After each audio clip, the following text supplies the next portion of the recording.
I'm streaming. I'm live. Isn't that fucking awesome? Isn't that like great? Very novel. Very, very, very technological. Um, since yesterday's stream, I realized that since I have air conditioning and it works again, I can just wear sweaters on stream. I can just put on cardigans. And this is a beautiful innovation to wear warm clothes when outside the sun is beating down like an industrial machine, a ever pumping piston of heat energy, and yet I am insulated by the wonders of consumer capitalism and can wear my cute little cardigan so I can look teacher like. Uh, what a world we live in. Hello Wobble Dobsy. Hello Lavendism. Hello Nikki. Hello Wombat. I'm in quite a good mood this morning. If y'all couldn't already tell, I finished a book, the book that I was reading, the book that yesterday on stream I was saying had taken me multiple months to get through. Uh, Everything you said in the last 30 seconds sounds like a condom euphemism. I'm so sorry. As it should, you know. I just started to write a poem uh, about gratitude, which the start of it kind of sounds uh, like a euphemism for self-sucking. But it's gonna be the one of the best poems I've ever written, or one of the best parts of. It's a part of a multi-part poem that I wrote the first part a long time ago, and it's been languishing. Anyway, yes, I finished braiding Sweetgrass Messier, and holy shit, it might be the best book I've ever read, which is crazy. At least the best book of non-poetry, but I've never read a whole book of poetry, so I don't think there's any like poetry book or thing that would stand above it. Uh it's certainly in my enshrined sort of pantheon of life altering books, maybe, along with 100 Years of Solitude, along with Invitation to a Beheading, along with what other books have really changed my life? Um, I mean, the politics of experience kind of did, in a way. Dune sort of did. Um, anyway, Just Mercy was one of those books, I think. Anyway, Braiding Sweetgrass by Robin Wall Kimmerer. I will be recommending to people, I think, for the rest of my life. I, I mean, that book is a modern classic, and I think will be. It would be a tragedy if it's not remembered as one of the great books of our time, like truly. And the fact that it's a fucking memoir, basically, is even more impressive. Because I hate memoirs. I don't hate memoirs, but I don't read memoirs. I don't really like them all that much. But Braiding Sweetgrass is wonderful. I went to a poetry gathering last night and performed the remade Dexterity poem, which was lovely. There was a state laureate in the gathering, and she praised my work, so I am big chilling. That's awesome. It's so cool that in America we have this, poet laureate thing where there's state and even like county poet laureates who are these sort of facilitators of the art for their local community. I think it's a really cool thing. Granted, like the National Endowment for the Arts is like collapsing, and there's no money anymore, and there's no money for arts and artists. So that could all just go away in the next few years. I wouldn't be surprised, but uh, fucking yeah, the Texas Poet Laureate. Who is the Texas Poet Laureate? I don't want to type into my computer. Uh, yeah, that's really cool, and I'm glad you enjoyed. Or it sounds like you probably performed it well enough that you're happy with it, and it's cool that you got praise. And now you take that praise and you let it be a pat on the back, and you keep writing better stuff, and you keep doing more because that's how it goes, right? Face your fear, welcome. Good poetry to all. Good poetry to you. That's a fun greeting. The amount of movies released between 2005 and 2015 where the central conflict is a reduced budget resulting in a school losing its art slash music program. It's a lot. Let's see. I'd imagine that School of Rock is one of those films, but I haven't seen it, so I don't know. Central conflict where the reduced budget resulting in the loss of arts and music programs. Uh, what other movies fall into that category? But it's a very real thing, and those films were the forebears of our reality and the reality of young people who really have very little good educational access in America now, and things are really really bad. None come to mind, but I swear they exist. Lots of them made by the Disney Channel. That makes sense. So also like TV shows and stuff. Yeah, I don't know if that was a part of High School Musical. I mean, that's about Zac Efron on the basketball team, so I have no fucking clue. I know I've seen that movie, but I don't remember anything really about it. And not sure.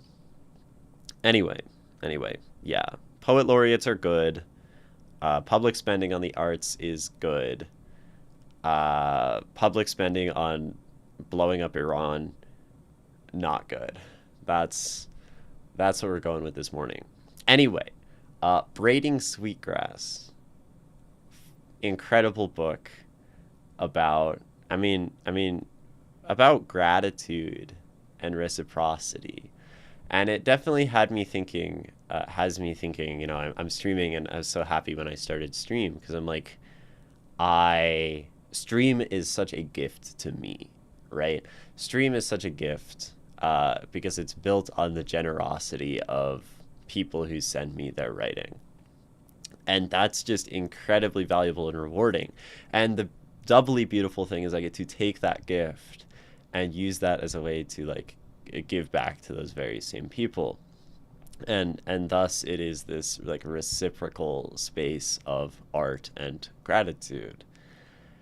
And that's so cool, right? So braiding sweetgrass is about mankind's relationship with the land and the earth, and an understanding of basically environmental collapse through uh, American, uh, Native American worldviews, but also through science, because the author is a Native American and a biologist, and or an ecologist. One of, I think ecologist is the word, and conservationist.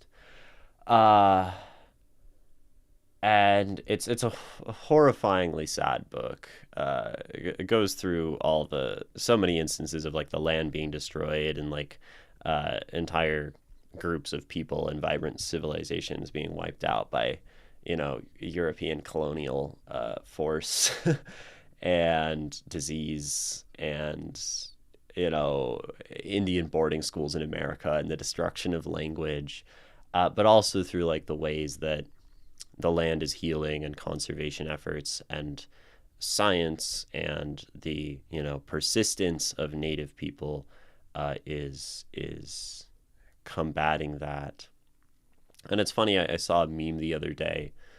So there's like the meme that is like the guy wearing like black and a sweater, and it's like a meme about transitioning, where like then he tries like wearing another thing, and then his outfit, he has like a skirt and thigh highs, and then it's like the progression of the male to female transition.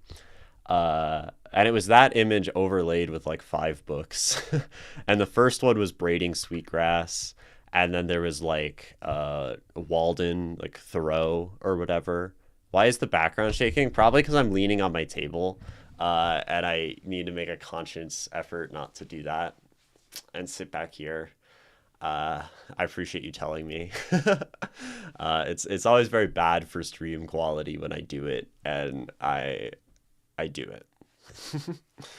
um.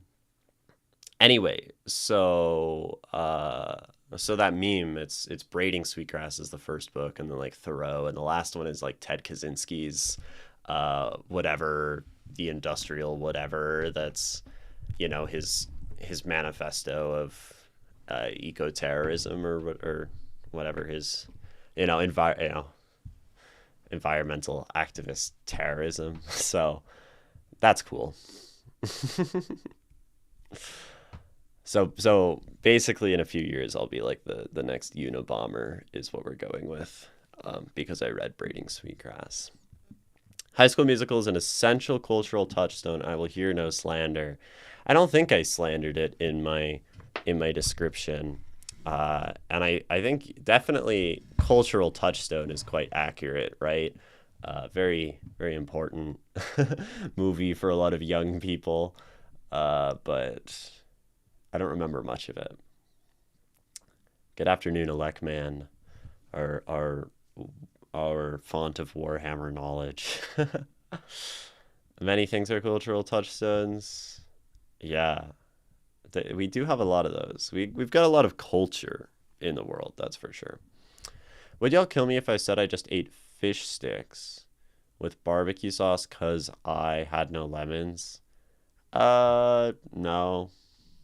I I'm not that type of person to judge people for what they like to eat.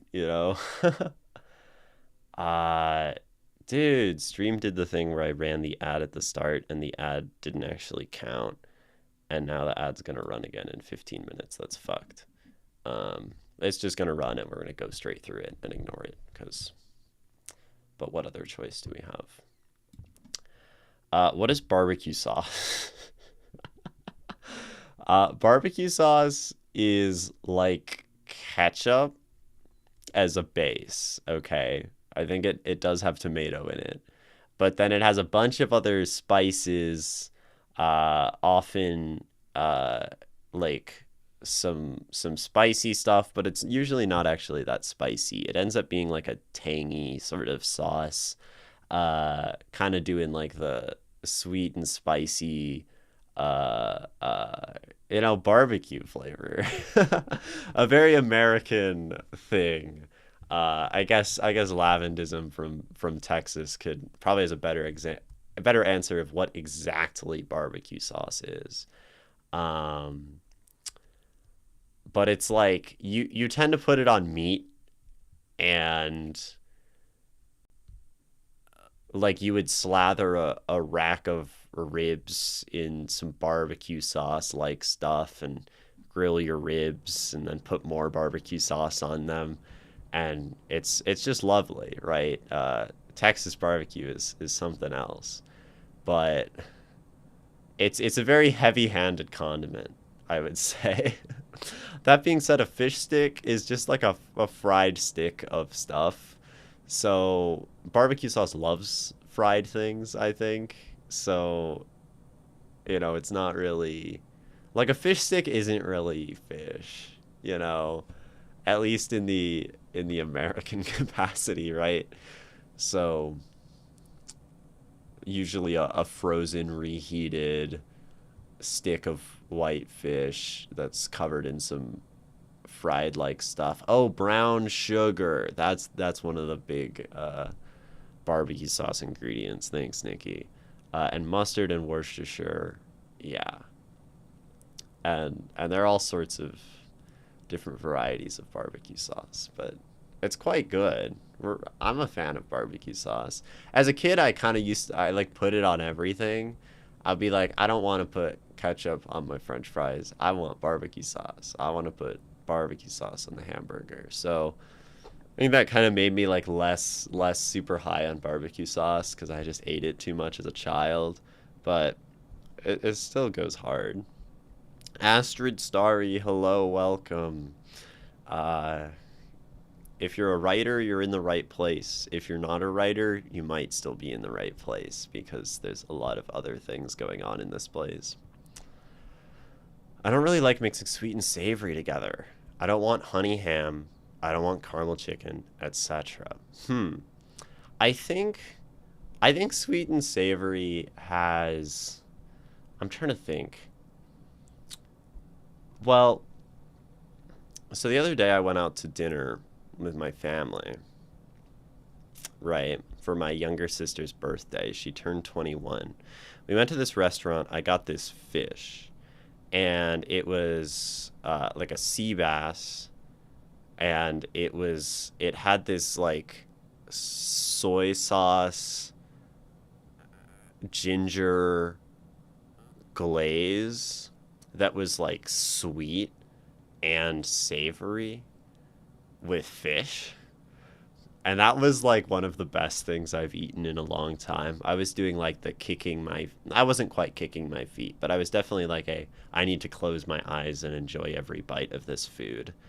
Only two meals have gotten me to kicking my feet in culinary delight. One was sushi, one was pesto gnocchi from two good restaurants. But anyway, that was basically barbecue sauce on fish in a sort of abstract sense, like a simulacrum if we're referring to Baudrillard. I'm a writer, but I'm also an actor. That's super cool. I am a writer, but I'm also a voice actor, but only in a very infant sense of the voice acting, though it's something I'm very excited about and getting into very heavily. I think there's also an acting aspect of like the performance of poetry and standing on stage doing that. Or there can be. Not everyone kind of engages with that. I'm a poet, most primarily. Although on this stream, I read any kind of writing. So people in the Discord send me whatever. Yesterday we were reading, it was essentially Warhammer fan fiction. We do lots of poetry, essays, a short story yesterday too. We've read, yeah, all sorts of things. Anything goes as long as it's not evil. Fried fish makes me think of fish and chips, which makes me think of the diaspora. So no. So if you think about like fish to fish and chips, and how far fish and chips is from sort of eating fish as fish, then you take that step one more time, and that's the abstraction from fish and chips to fish sticks, right? And if we're talking about Baudrillard's simulacrum and simulacra, simulation and simulacra, right? There's this idea that this philosopher made up, because they do that that something becomes hyper real when it becomes an abstraction of itself that is unrecognizable from the original, right? Uh, and I would say that, fish sticks, while they aren't a simulacrum of fish, they're like one step away from becoming a simulacrum, where the object becomes entirely unrecognizable from the original. Although, if you looked at a fish stick, you'd have no fucking clue that it ever came from a fish. So, maybe it is a simulacrum. We still call it a fish stick, and maybe that's the last remaining tether. Although that's also kind of the idea of the simulacrum. I'm writing a script for a kind of superhero slash urban fantasy series I want to make. That's super dope. So series, does that mean like TV script? Because you say script, or is it like a play script? I don't know much about these things. I've never written a script, admittedly. So I'm sort of curious in that kind of a TV series. That's cool. Um, last and maybe only superhero TV series I engaged with was The Boys, and I watched 2.5 seasons of that, and I got kind of bored, but it was really good.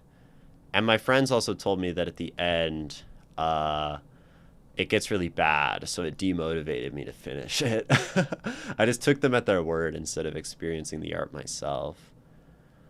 I hate the phonetics of fish sticks because I'm eating fish sticks feels icky. Yeah, I mean, to eat like a stick of anything is kind of weird, right? Fish sticks in direct war with Theseus's ship. Yeah, fish sticks are like a Theseus's ship of fish, I would say. And there's a question of whether the original fish remains or whether it has become something new. You haven't seen My Adventures with Superman? For shame, I have not seen My Adventures with Superman, and I suppose I will go on living in shame. What is this? What is My Adventures with Superman? This is a show on HBO Max. I want... Dude, I guess we'll go to Wiki Quote. This is gonna have, like, quotes from the show. Lois, how'd you know you'd be bulletproof? Clark, I didn't. I just knew that you weren't. That's cold as fuck. What a great quote. That's crazy. Okay, the other day, this is, like, wholly unrelated, but related to the fact that we're on Wiki Quote right now. There's this whole sphere of Wikipedia that I was not ever privy to. I knew Wikipedia, right? And I knew Wiktionary because I use it for like linguistics, right? But there is Wikiversity, which literally has these sort of like community compiled like textbook resources where you can like people have created these like science textbooks basically. Like it's crazy. And wiki quotes, which I didn't know about until yesterday, where apparently you can just get quotes from things. And the wiki quote of the day: once upon a time I was falling in love, but now I'm only falling apart. There's nothing I can do. A total eclipse of the heart. This is probably from a song. Once upon a time there was a night in my life, but now there's only love in the dark. Nothing I can say. A total eclipse of the heart. By Jim Steinman. Jim? This is Jim? I mean, fuck yeah, if that's Jim. That's like glam as fuck. I feel like these are different. I feel like that's not the same person, but I could be wrong. Anyway, wiki quotes. Isn't that fucking cool? And there was also like wiki species on there, which is like an index of freaking like species and animals and shit. Crazy stuff. Crazy stuff. Anyway, no, I have not seen My Adventures with Superman. uh, well, more so, I'm eating fish sticks can sound like I'm eating fish sticks. Well, that too, yeah. We call them fish fingers in the UK, which I think sounds worse. Maybe. Maybe. Um, it's very possible. So the basic idea so far is that there's these three teenagers slash young adults that are the main characters, chill, who get accepted into a youth program to hone their powers. The in-universe organization SPEAR, which is like SHIELD, Supernatural Protection, Enforcement, and Artifact Research. Good acronym. And they have to protect the world from various supernatural threats or superpowered individuals. That's why I say it's kind of superhero-like. That sounds badass. Now I'm curious. Astrid Starry, right? Because this is like, sounds like superheroes in a city, and it sounds very similar to many other superhero things. Is there anything that makes this show like different from other superhero media that makes it stand out as subversion or elaboration or what makes it particularly yours as an artistic statement? That I am interested in. Do fish have dicks? I don't know. I've never looked. Probably not. Oh, yes. Some oceanic flatworms have two. And sharks have two. Wow. I think it's edible if you're brave enough. That's crazy. She just passed away, the singer of the song. Gotcha. That's why it's today's quote. Yes, My Adventures with Superman is full of excellent dialogue, and the characters are so good. Okay, maybe I'll have to watch it. I guess yesterday I just started watching a show, which maybe means I don't have the temporal capacity to like start watching another one. I started watching Taxi. What year is that from? Like 1978.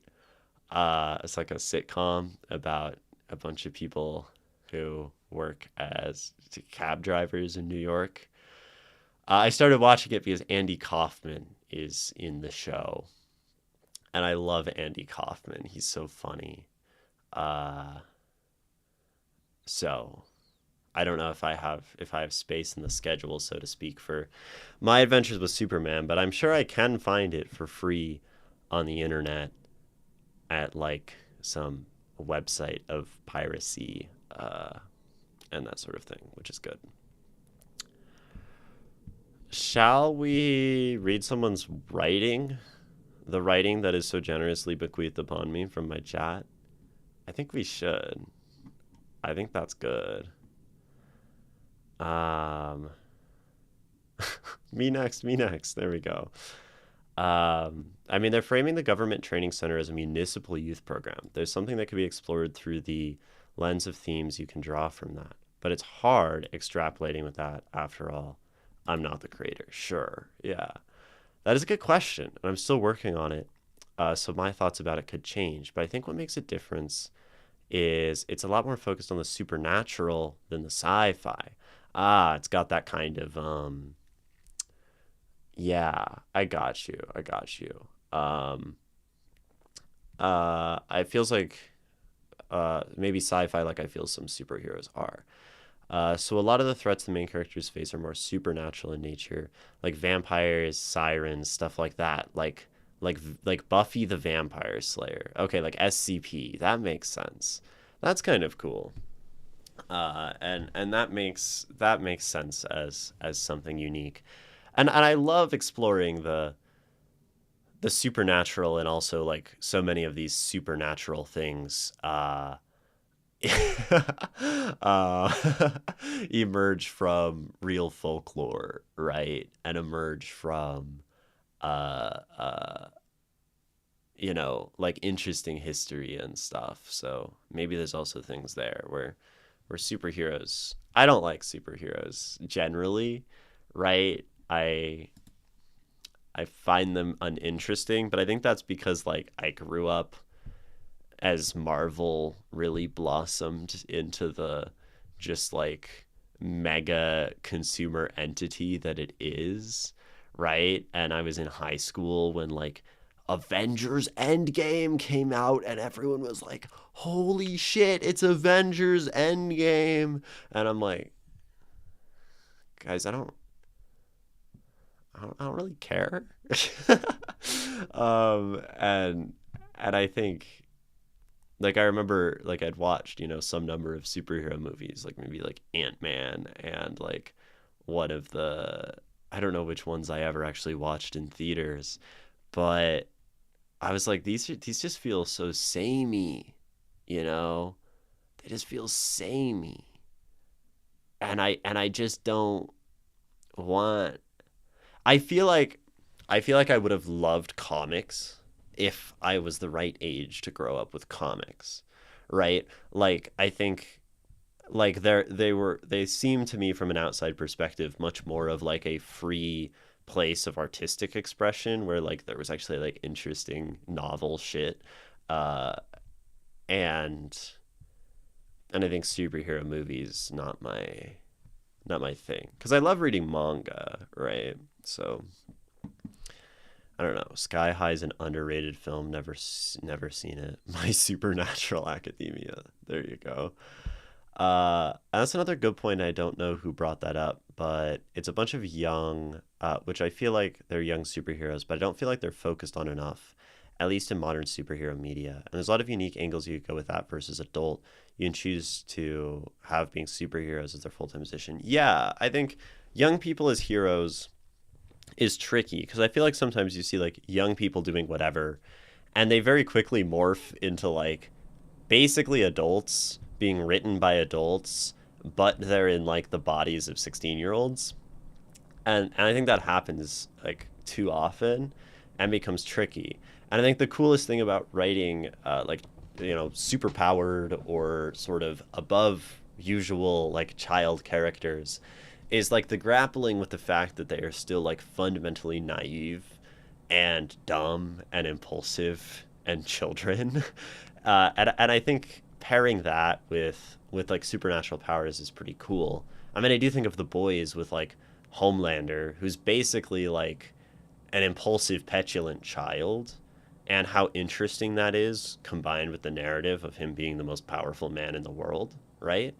Uh, is a wonderful dynamic. So I do think there are, if you let it be interesting, there are very interesting ways to go with that. I will not waste my channel points. I will not waste my channel points while wasting channel points. That was making me laugh, be that wrecked, but I feel like I gotta like call attention to it because that was really funny. Um, uh, yeah. I'd be interested in superheroes from other countries fighting against the American Empire. That's cool as well. I will credit Harry Potter for having children that were written as children that seemed to grow up and mature at least somewhat realistically. Yeah, I think Harry Potter, the way that the characters grew up as you grew up, right? I started reading Harry Potter and I was the same age as Harry Potter in the story.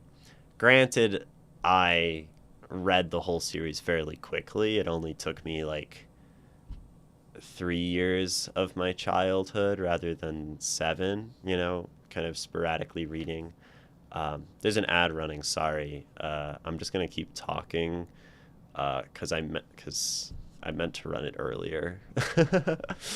um, yeah, Harry Potter I think does a great job at a lot of things, and uh like for a children's series, like it's wonderful, and it's a great way to have kids enjoy writing. Now people will rag on like um uh J.K. Rowling for like the world building of naming the wolf guy Remus Lupin or whatever. But it's a story for kids, right? And it's fine to name the wolf guy Remus Lupin. And it's kind of funny looking back, and I'm like, yeah, I read that, and I didn't know what a Remus or a Lupin was. Uh, but those both mean wolf. And J.K. Rowling really got me with that one, you know? The wolf guy? Yeah, Remus Lupin. Remus was my favorite character. I really liked that book. That was book 3. The Prisoner of Azkaban, was that book 2? That might have been book 2. That was also, I think, the best movie. Very possibly. That was the one I really remember the darkness of the scene when like the executioner is coming to kill the griffin, right?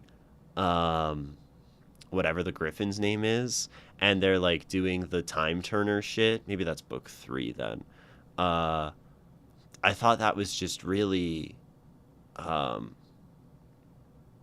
I really remember that, more than other things. It took me longer to read Harry Potter because I think I started reading it in like first grade, and uh started reading it in first grade, and then when I got to the Order of the Phoenix in second grade or something, I think the characters had sort of out matured me in a way that I stopped relating to the story and didn't really enjoy it or felt like detached from it. I'm like, what's going on? What's going on with this like Ministry of Magic, Order of Phoenix? They're like going back to Muggle land now. I'm like, I don't know, man. This is a lot. The fourth book was really exciting and had the Triwizard Tournament, and now there's like all this stuff going on. But I think then when I came back to it a year later, it was good. You're right, when you were 7. That's badass. Yeah, I think I finished the series in third grade, which I would have been. I don't know what age that is. Maybe like 9. Oh, is that 7? Are third graders 7 years old? No. I have no idea. I started it in first grade. I don't think first graders are 5. I think first graders are first graders 5 years old? This always like messes with my head. Uh, Half-Blood Prince was my favorite. Half-Blood Prince, that was book 6. I don't remember much of that one. I think in terms of the book, I remember really liking The Goblet of Fire. But I distinctly remember the movie of The Prisoner of Azkaban as the one that sticks out to me. I'm 19, so I'm basing a lot on what the characters act and talk like on my friends and myself. Oh, that's excellent. Yeah. Which I think lends a bit more authenticity to it. But it's a more young adult audience I'm aiming at because there's going to be swearing, but it's not going to be like some adult cartoons where that's every other second. Sure. Not vulgar, not crass. I feel like it's going to be in moments that make sense. Like when they're arguing or joking with each other. Yeah, I think that's good, right? That sounds kind of like the idea of maybe writing the kind of book you would have want to have read as a, young adult reader. So that's always a good impulse, right? To write in that way. But as a contribution to my earlier point, this is only in context of what we as Americans understand as traditional superhero media. What I've heard, some refer to it as the cape and costume types, basically what you expect of Marvel and DC, right? But there's definitely other ways to explore the concept in ways disconnected from what was understood as traditional superhero. Yeah, and I think cape and costume is like tacky to me. You're back. Did you miss anything? Not really. Not really. We were talking about Harry Potter. Yeah, I don't like the cape and costume. I would say is the thing. First grade is 7, fifth grade is 11, etc. Okay, thanks. When I was a kid, it was born before November, and I barely made the cutoff. Interesting. So you were like the oldest or the youngest in your class? I don't know. I was born in March, so I was just like in the middle. Best examples I can give are superhero stories made by non-American creators, specifically Super Sentai and Kamen Rider over in Japan. I go on for hours about how good. It's probably Kamen Rider. Anyway, I know in like my local community, um, like in Las Vegas, there's this artist. Um, I don't remember his name, but he's a comic book artist, and he writes a series called Captain Paiute, because he's a member of the Las Vegas Paiute tribe, and he wears, like more traditional clothing, as his superhero costume, and he controls water because water is so important in the desert, and it's really rooted in that uh, like mythological and cultural space. And it's so fucking cool, right? Like, that's awesome to me. Uh, I think that's sick. So maybe, yeah, to that end, right? Different superhero is what would you want rather than cape and costume? I think part of it, well, I guess it's that what I don't like about superheroes, and it tends to be the case, is I don't like stories. I don't tend to like stories that are power fantasies about like heroic characters who are greater than human. Uh, I like to read about people.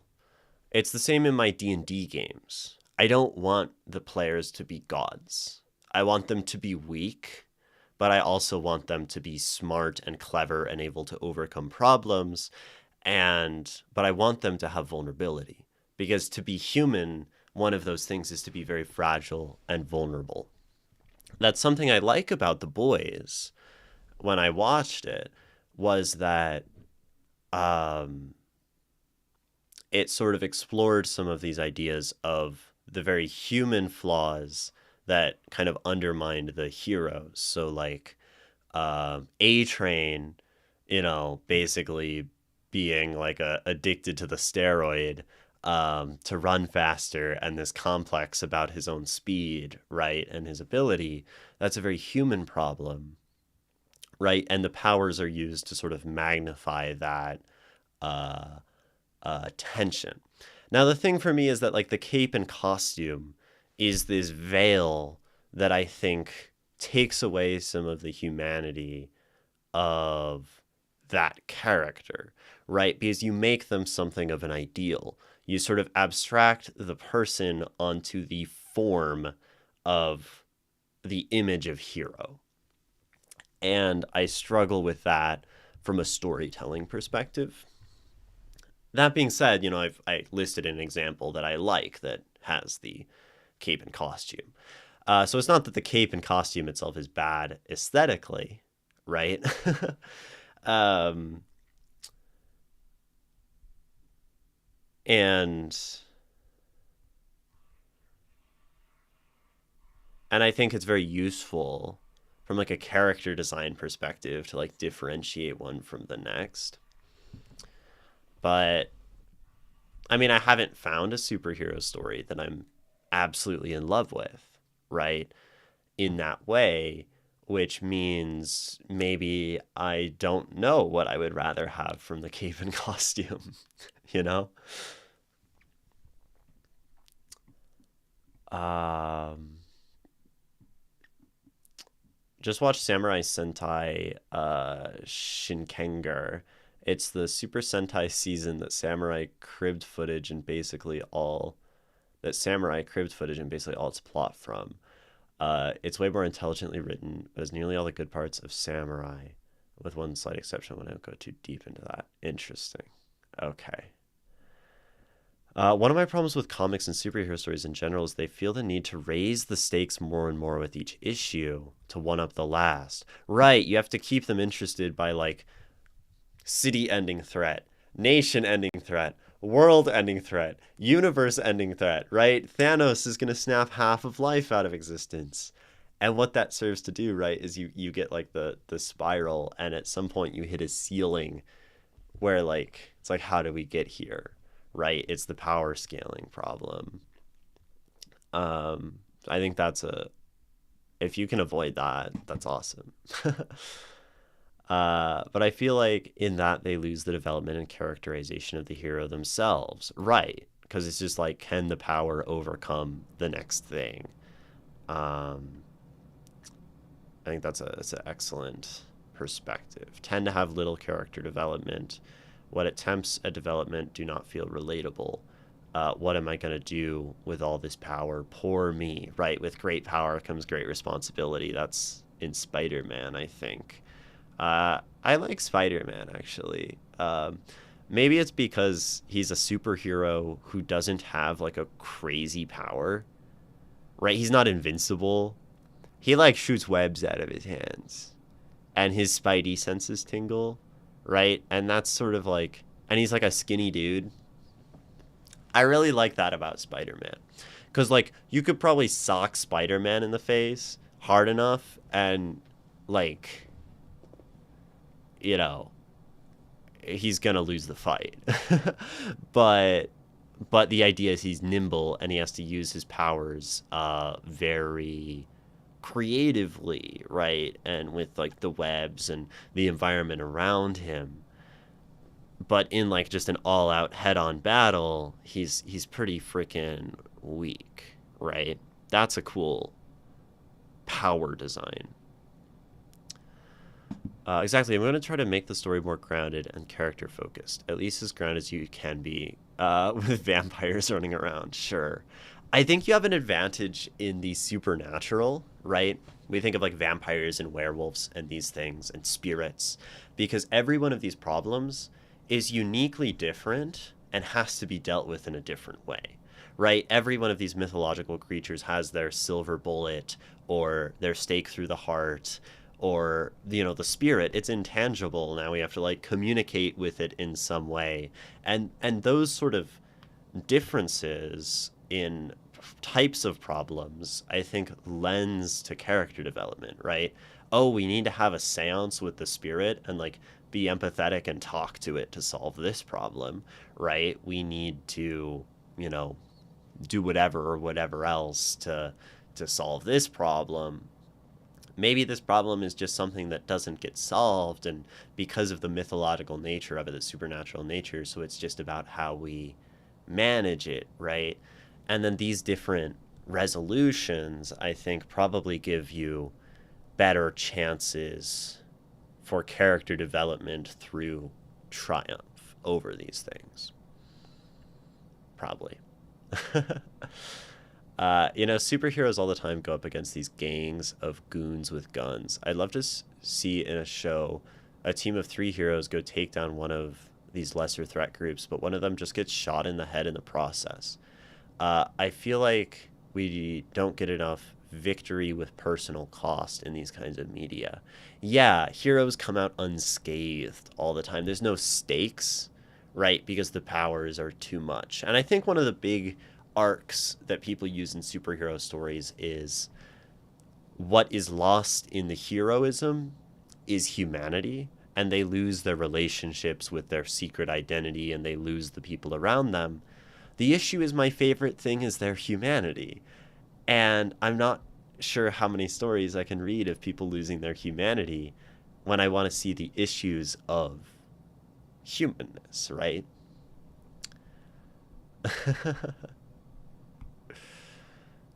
Can you tell the story of a non-magical rock? Robin Wall Kimmerer can in Braiding Sweetgrass. Holy shit, can she tell the story of a rock? Ah, yeah. um, the mundane is beautiful. And it's not even mundane. Rocks have so much storied history, and you look at like time scale. I don't know. She describes rocks well.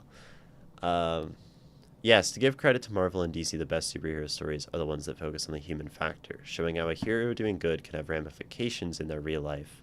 Best stories are the one that don't end up with the hero defeats the villain. Just look at Dying Wish storyline from Spider-Man. Okay, I feel like maybe I should like check out Spider-Man comics or something, or that I would like that. Um, yeah, the movie changed Spidey sense to Peter Tingle. Let's be fair, you can cling to walls. That is a pretty badass power.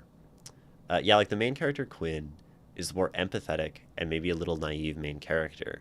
So he would look at it from the empathetic point of view, trying to help the spirit cross over, while one of the other characters, Cassie, is more hard-headed tank of the group, would just want to punch it and get rid of it. Yeah, that's awesome. And then you get this thing of like kids learning how to resolve problems between each other in a very natural way that kids kind of have to learn how to do, right? But to go back to power scaling, that's something where I think shows like Kamen Rider and Super Sentai succeed. They tie power scaling moments to character development. That's good. Because they're TV shows that will only last for one season, and some specials. And there's a specific arc and trajectory for their power. They will hit the ceiling in some way, even if they break it at the end. The next season will start at a lower power and scale up again. That makes sense. So that's the way of it goes up and it comes back down. It goes up and it comes back down. And that makes sense. Yeah, like that idea, like, I don't know, is that because then there's like a different Super Sentai or whatever? And so it starts over with a sort of new cast of similar types. That's a way to handle power scaling. Like a reset, basically, right? You have Avatar: The Last Airbender, and then you have Legend of Korra. And so the characters have to start over, and because you have new characters, right? That's a way to deal with it. And maybe that's something that works within this academy setting, right? They graduate from Supernatural Academy, and then a new generation comes in, right? I mean, you have like narrative implications of what they're doing after they graduate, but whatever. A different team in Super Sentai or a different main rider in Kamen Rider. Okay, that makes sense. That's cool. Okay, let's actually read poetry. I don't remember who actually was going me next. Wombat has something submitted. Ishmael has things submitted. Nikki has things submitted. Oh, here we go again. I think it's been a while since we've read Wombat. Callie, do you have something submitted? I'll have to look. Now that I've met my characters do have some kind of out there power sets that I can make feel a little boring. Quinn has the power to manipulate light and create objects out of light as well, and heal with light. Kathy has power over magnetic fields, and she can use that to create giant metal gauntlets on her fists and punch things. And Ruby has a curse that makes him turn into a giant moth monster similar to a werewolf. Those are extreme powers, but I feel like I could find balance. Yeah, it's always finding like the right thing to tell the story you want to tell. You know, and I think that might be a point where you're at, where you have like a good idea and you have like a world. And then now the question in like refining that world is what kinds of stories and what kinds of narratives, right, are you actually trying to approach? I'm in a spot with a RPG world that I've made some of, and I've got like most of the ideas and the framework and the scaffolding of the world made. But until I know, you know, exactly the kinds of tensions and, you know, plot points and ideas and themes I want to explore, I'm sort of stuck on how I elaborate and build out the exact details of the rest of the world. Because if you want a game about or a book about really these like supernatural people being very weak, right? And that's like a theme you're interested in, then you need to build your world around that, right? So, yeah, that's that's probably a thing for you to consider if I had to guess. Um Plus, I didn't redeem a me next, so that puts me at the back of the line. Not exactly. You submitted a poem a few days ago, but I'm in no rush. Okay, gotcha. Yeah, the me next does nothing. Content warning for my poem: questionable depression. What does that even mean? Questionable depression. Like it's a question of whether it's depression or it's the depression itself is questionable in nature. Also, what is it called? What am I looking for? Because we read American Dream just on that stream. Stormcloud Silver, which you moved to YouTube submissions though, which I guess I'm fine. There's Keto Flu. Did we read Keto Flu? Is that what I'm? Okay, Keto Flu. Gotcha. Yeah. Okay. You submitted this like a long time ago, so we will definitely read this. Questionably depressing. That's another angle. Sorry, I talk too much. If I'm being honest, I have that story since middle school. It's kind of a passion project, so I can talk for hours. No, no, no. Don't be sorry. I think there are two facts on this stream. One is that there are no rails, and I will get super distracted by anything, and that's awesome. That's my favorite part of streaming.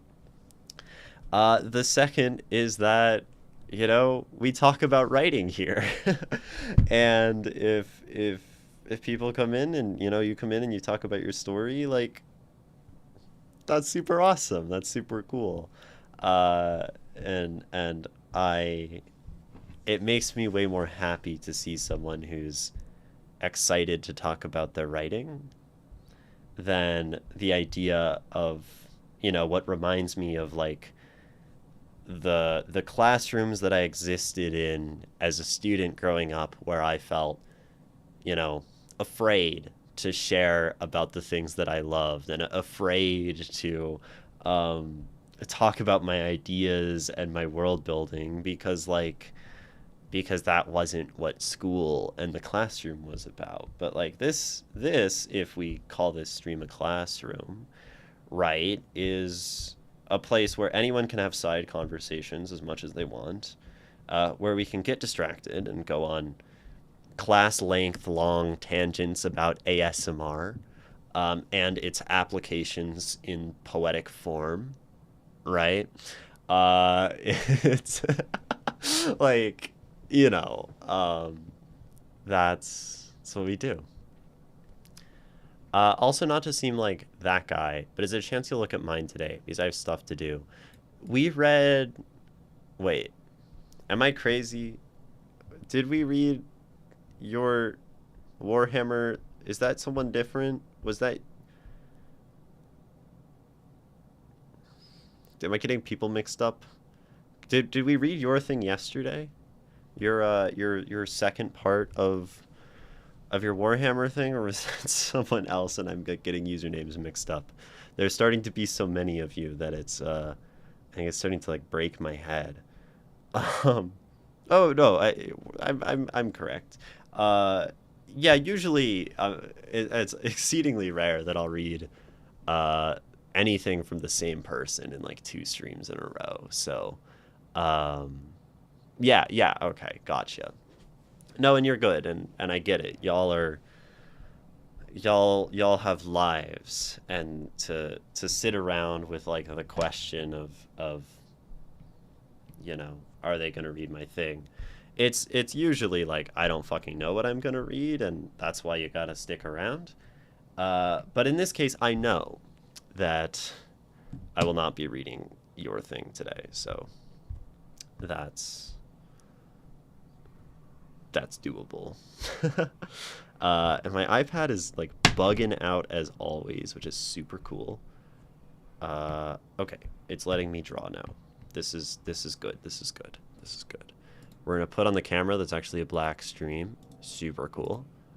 We're gonna fix it, and it's gonna take a few seconds, and then it's gonna burst into splendorous existence, and then there's gonna be a poem on stream, and I'm gonna realize the fact immediately that I didn't like wipe off my screen before going live because I was doing laundry instead.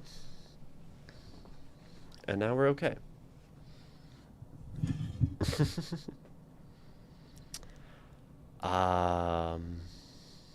Yeah.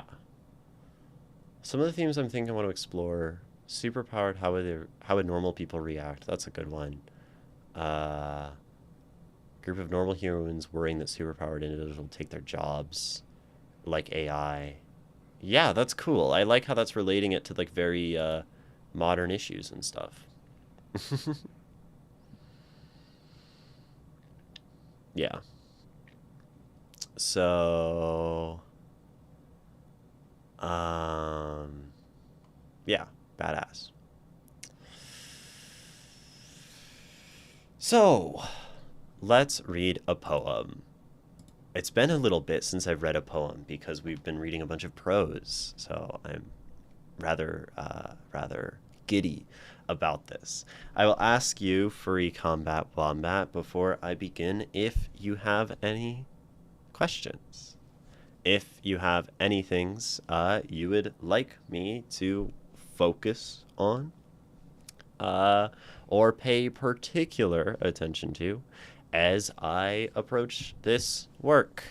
And if not, then we will just read it. I will give my best and most honest reaction, and hopefully that will help you anyway. You know me, nothing in particular. Yeah, I know. I still ask. I must still ask. And, of course, always, as always, if anyone in chat ever has thoughts during the reading of this poem, during the analysis, you are welcome and encouraged to share your thoughts, questions, praise, analysis of the work as we go through it. Yeah. Here is Keto Flu, which is an interesting title. I know keto is like a diet. I don't know if that's a thing that people get a flu from that in some way, but we will read. Keto Flu. My brain is in a state where it can't... My brain is in a state where it can be read, where there isn't sugar stuck holding screws in their threads. I open the panel as I start to glitch. The transmission doesn't shift smoothly. The gear doesn't fully switch. I'm in two states at once, a falsely truish Boolean, a lucid depression managed by reason. I've felt this before. I'm hormone nothing, withdrawn. I'll be fine. Collapse after a few days. It's my brain. It's me. I force myself. I don't want to get out of bed. I force myself. I don't want to go to school, to go to the social event. Reason collapses these quantum waves like every previous time I study these emotional bands like colors fascinated by my mind. I feel like an intruder within this pathoscape. Am I just a tourist since I always escape? Is this scheduled state truly what I name? Is severity feign? Am I, by keeping rice off my plate, appropriating real pain? Yeah, the lack of carbs on the keto diet means that people get flu-like symptoms for a few days while their body adjusts. Yeah, and I think we sort of... I think it sort of gets explained in the poem, which is nice, right? That we have, my brain is in a state where there isn't sugar stuck And I was like, oh yeah, keto is where you have no carbs, and that would mean that, something is happening in the brain because of that. So I like that the poem sort of does a good job in the opening to explain poetically and compellingly, right? Because it's nice reading as well. My brain is in a state where it can be read, where there isn't sugar stuck holding screws in their threads, right? This sort of unfolding of mind. Uh, it's good exposition, you know? I like that. The part about not wanting to get out of bed is the most relatable poetry I've ever read. Yeah, the feeling of, I am in this poem, and I love so so Boolean. I kind of chuckled at this line because I loved this line like right off the bat first read. Boolean is the word for something that is, I think, like yes or no. I think this is like kind of a programming term, and a Boolean statement is a true false. That's what it is, right? This could be wrong, and I'm gonna look it up because I want to be sure. And this is something that is good to do in poetry, especially a poem like this. Uh, what am I looking for? Boolean? Okay. Denoting system of algebraic notation, a binary variable. There we go. Having two possibilities called true and false. Boolean. So I love this because it takes us, like, it's such a lovely transition from the first ideas to the next part of the poem, right? It's also like to use Boolean, right? To use this computer term is really awesome. This is something that I think happens a lot in just modern poetry is you'll see people drop into a poem that is otherwise very descriptive and beautiful terms that are like scientific or like biology terms, which is scientific, or computer terms, or just things that are generally technical, right? And what this does when we drop in like this very technical feeling to a work is I think it does a really good job generally of giving us a feeling of specificity, right? We're talking about something very concrete. Yeah, jargon. Because jargon, right, like fundamentally signals a sort of expertise in a topic and like a knowledge, which is both good, kind of, because it can make you sound smart unless you overdo it. But it also makes it feel very grounded, right? You sort of position yourself as the author, as sort of authority. This is something, so I'm working through this poetry collection called Skirts and Slacks by W.S.D. Piero. And something he does is whenever he's talking about plants, and let me find the garden one, he talks very specifically about like the types of plants or the types of animals by their actual names. So rather than just trees, rather than just trees, he talks about the standard gold of ginkgo leaves or the weeping cherries, right? And it gives it this feeling that like it's a real thing. It's specific in a way that like really, really does a good job of grounding a poem in reality. Another one, for example, right? I stencil red-winged blackbirds into the scenes, and lilac brushing window panes, and crocus, one garden of one season. And when we do this, red-winged blackbirds, that's like the full name of the kind of bird, And it says, like, we are in an actual, real, specific, detailed world. So that's one thing that Boolean is doing here. Boolean is also taking us from this other imagery of computers and machines, right? I open the panels, I start to glitch. We're also talking about transition and gear, cars. So we are kind of mixing metaphors, which is okay. I think that's good in a way for this poem because it does have this falsely true-ish kind of unstable, right, feeling. But it takes us from panel and glitch and machine, right, into, Boolean, true and false, which then brings us into seen, felt, hormone, nothing, fine, collapsed, my brain, me, want, force myself, don't want, force myself, don't want. All of these are kind of a true slash false Boolean. And then we're even, depicting them with these very sort of technical punctuation, right? We're using bracket and then like vertical line. I don't even know what that mark is called.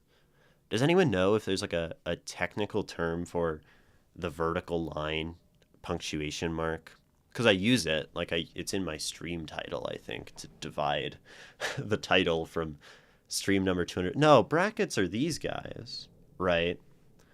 But I'm talking about the straight line in the middle that doesn't have a bracket on it, right? Between fine and collapsed. Is that just another kind of bracket? Is it like an open bracket, a closed bracket, and just a bracket? Or is it something else? Anyway.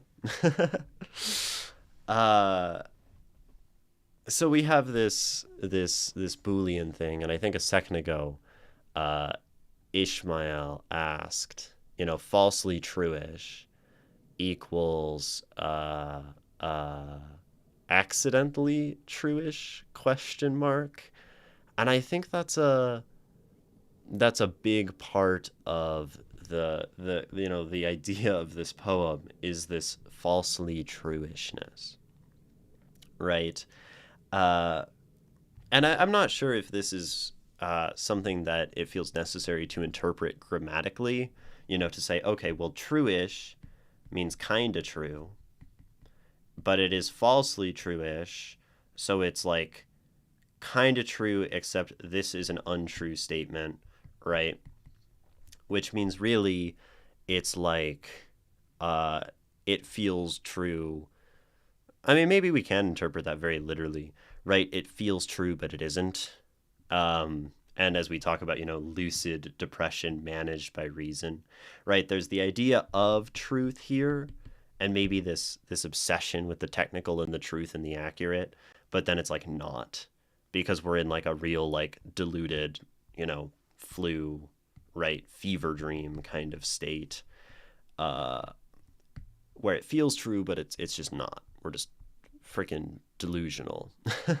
And I think that ties back to, right, my brain is in a state where it can be read. As if to say, like, yeah, I know what's going on. I can watch the processes of my brain, and I understand it, and it's true. But then, like, the underlying reality of that is that,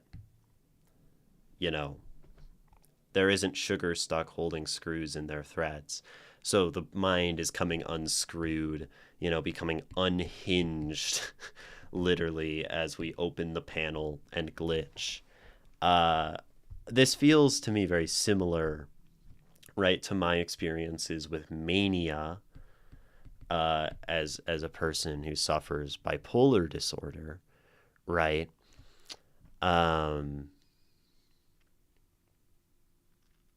So the first stanza doesn't apply. Got to screw loose. I said unhinged, but that's the saying we're looking for, right? A loose screw.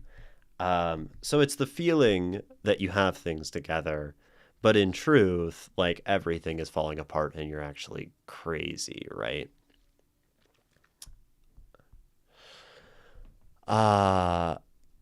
Is can be read also a pun, as in this piece of critical infrastructure is in the red, a fail state.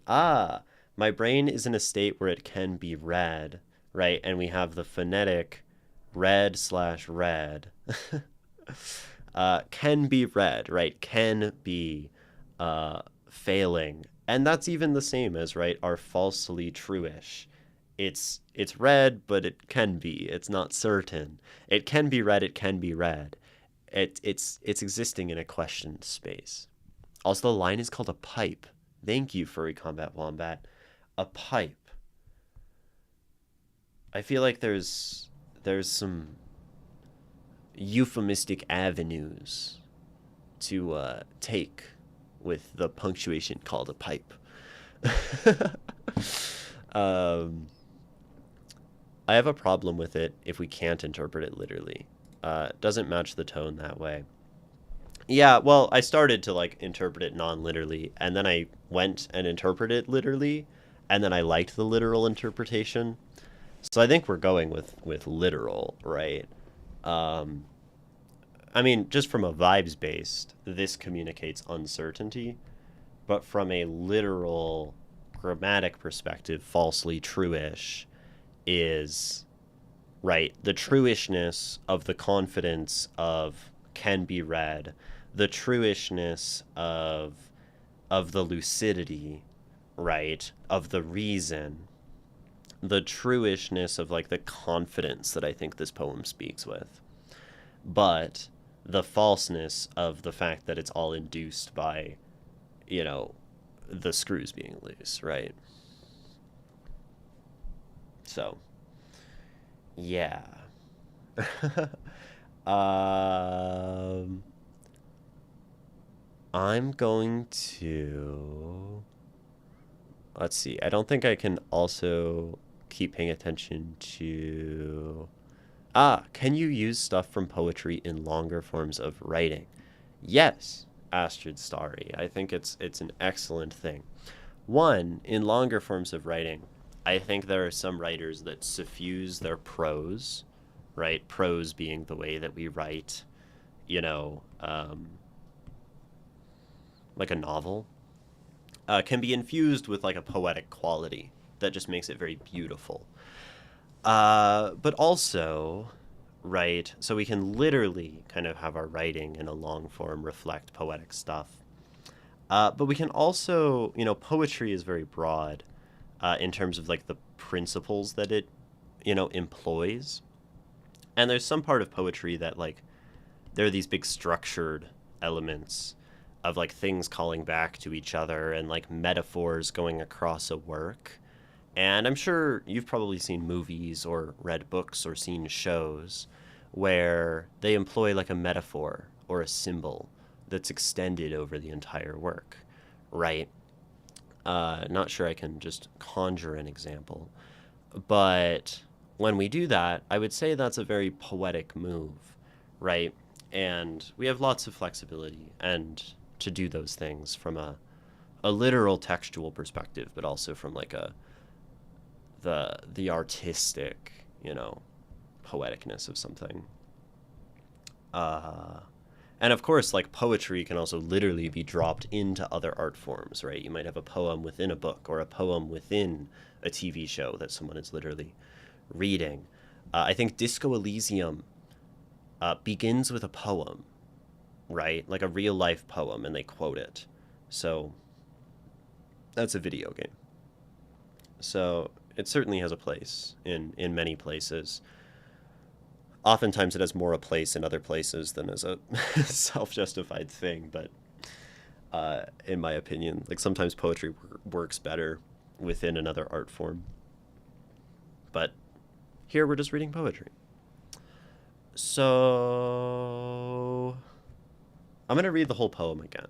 We kind of got to here, and I feel like I want to zoom out again and look at the whole work, right? Keto flu. My brain is in a state where it can be read, where there isn't sugar stuck holding screws in their threads. I open the panel as I start to glitch. The transmission doesn't shift smoothly. The gears didn't fully switch. I'm in two states at once. A falsely truish Boolean Oh, okay. Hold on. So I'm in two states at once, right? The cool thing about this line is that's fundamentally not a Boolean, right? A Boolean is only true or false, right? True slash false is a Boolean thing. And if you are true and false, you are not Boolean. Like you've broken the machine, right? So I'm in two states at once. A falsely true-ish Boolean is to say I'm kind of a Boolean because I acknowledge these two states in which I am, but I'm falsely Boolean because I've like broken it and the panel has come undone and I am simultaneously true and false. That's fucking awesome. uh, and this really feels in a lot of ways almost like almost identical. Like I'm slapping a lot of my bipolar experience internally onto reading this because of this idea of like two states, the back and forth, but then also like existing in states simultaneously. A word like lucid depression, really calls to that. But anyway, I've had keto flu, just not caused by anything, just caused by my brain hating me. A lucid depression managed by reason. So something curious, something I think about as a performer, right, is this poem works very, very well on the page. The poem, because you can understand I'm hormone nothing, I've seen felt, as like the two branching paths for this statement, right, that then get applied to this. But I'm reading this poem out loud. And that's like a really interesting interpretive thing for me because the way the poem is read affects the way the poem is heard, which affects the way the poem is interpreted. And I think there are a number of ways to read this. One is I've seen, felt this before, but something I switched to when I was reading it through the first time when I got to this stanza is I force myself, I don't want to get out of bed. I force myself, I don't want to go to the social event, which is not how the poem is written. The poem is not written with I reiterated, right? It's I force myself, don't want to get out of bed. I force myself, don't want to go to the social event. And that's like a really curious thing that we have. Or you could even read it a different way. I've seen this before, felt this before. I'm hormone withdrawn, nothing withdrawn. I'll be fine after a few days, collapse after a few days. Or you could do, I've seen this before, I've felt this before, which is almost like expanding the thing out into two separate lines. Now the thing is, right, in my mind, the poet, if they wanted it on two separate lines, a full reiteration, they would write it as two lines. And then I would perform it as two lines. And I think in the interest of the sort of respecting of the underlying form of the work, which I base my interpretation on, I think we would want to read it in such a way that is as close as possible to what is on the page. Which I think then is to go, I've seen, felt this before.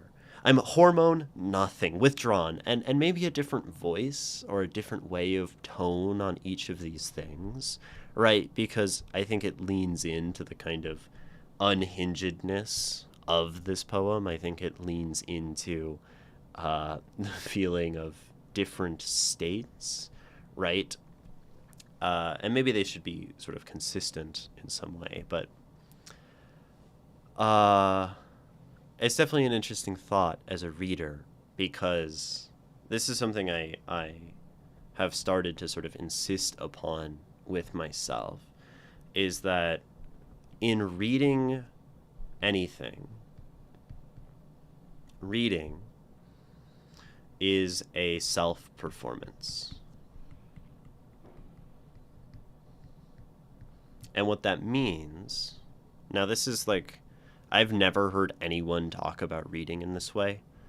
So, this is arguably like a hot take from a literary perspective. But when we read something, we have like inert words on the page, right? And when we read them and when we read them, we put voice back to them. We give them sort of life again. And we have lots of choices about how we might revive these words, right? And give them, life again, right? And the way that we perform something, the way that we hear a work through our own voice, is naturally going to affect the way we interpret it, because then we've sort of created the thing that we hear, and then that which we hear is what we actually interpret, right? So all that being said, I think we want our self-performance to be rooted in the form as the everything on the page, right? The object, and it's funny that I'm using object and form to mean the same thing. Like Plato might not like me, but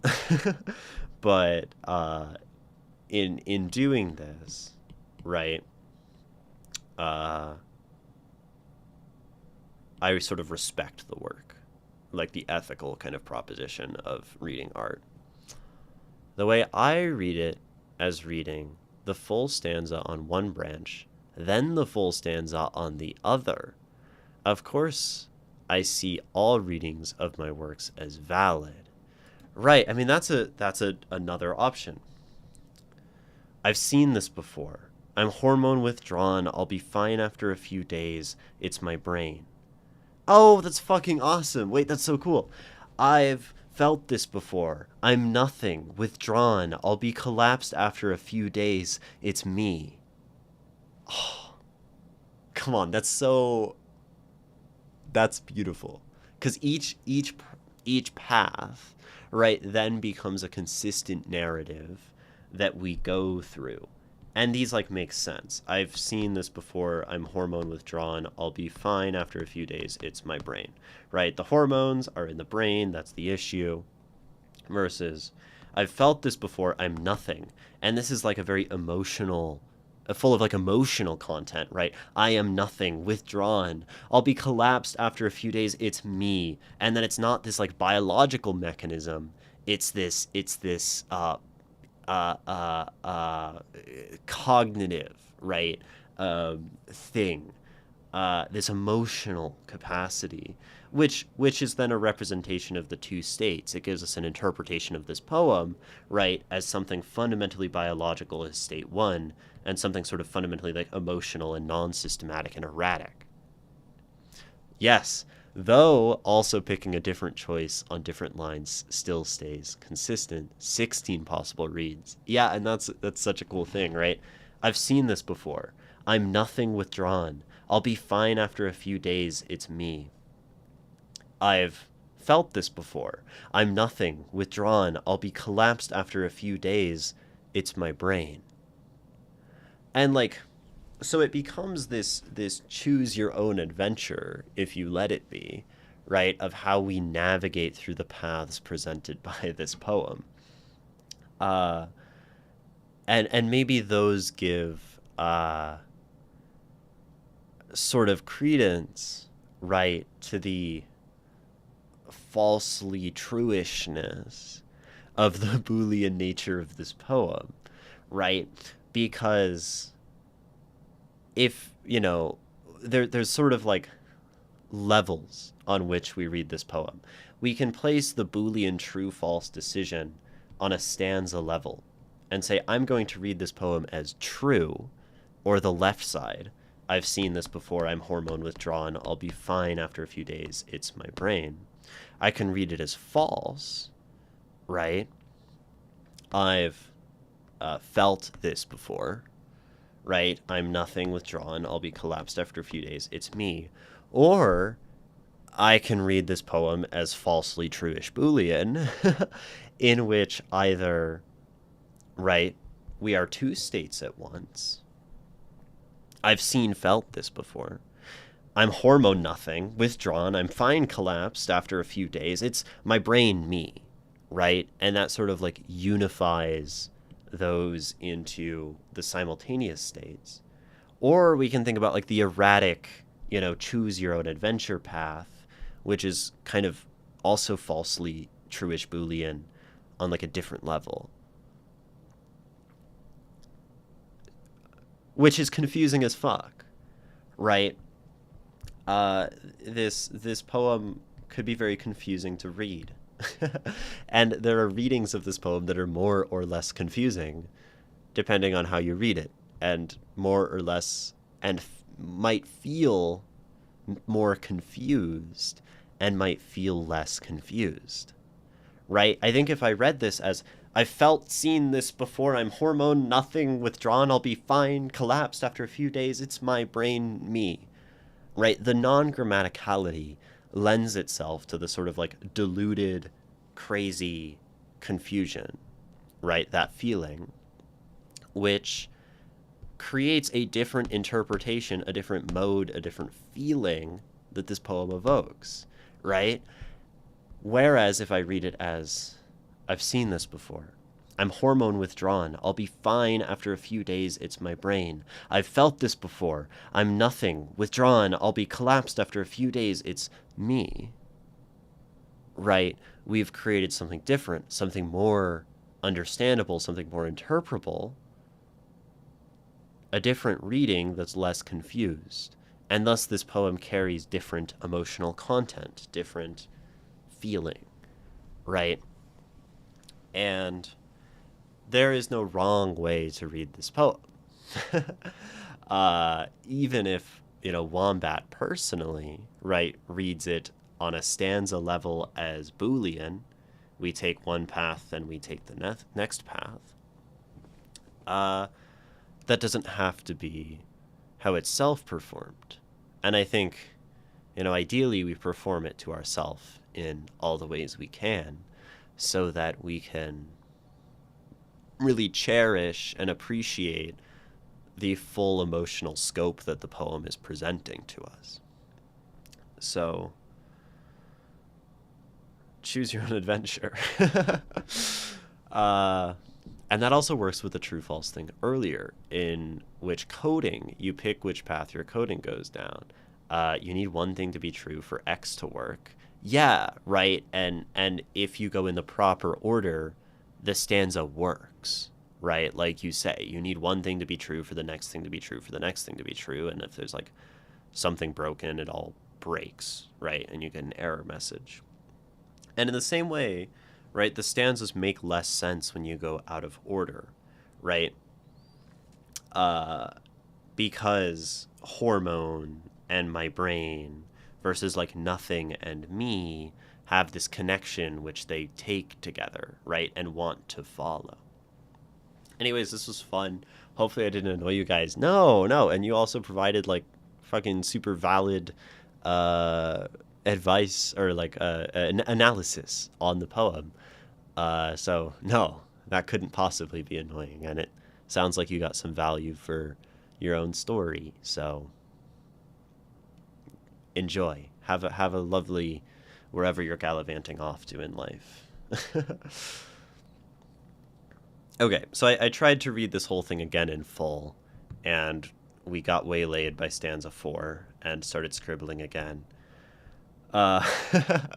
We can see, I think it's funny to look at the poem like this halfway as like a very poignant demonstration of how my mind works and how I get distracted, where I'll start and I'll be like, oh, this is cool, and I'll start to scribble all over it, and then I'll try to get through, and then I'll get distracted and I'll scribble even more all over it, and we never actually like get to the end,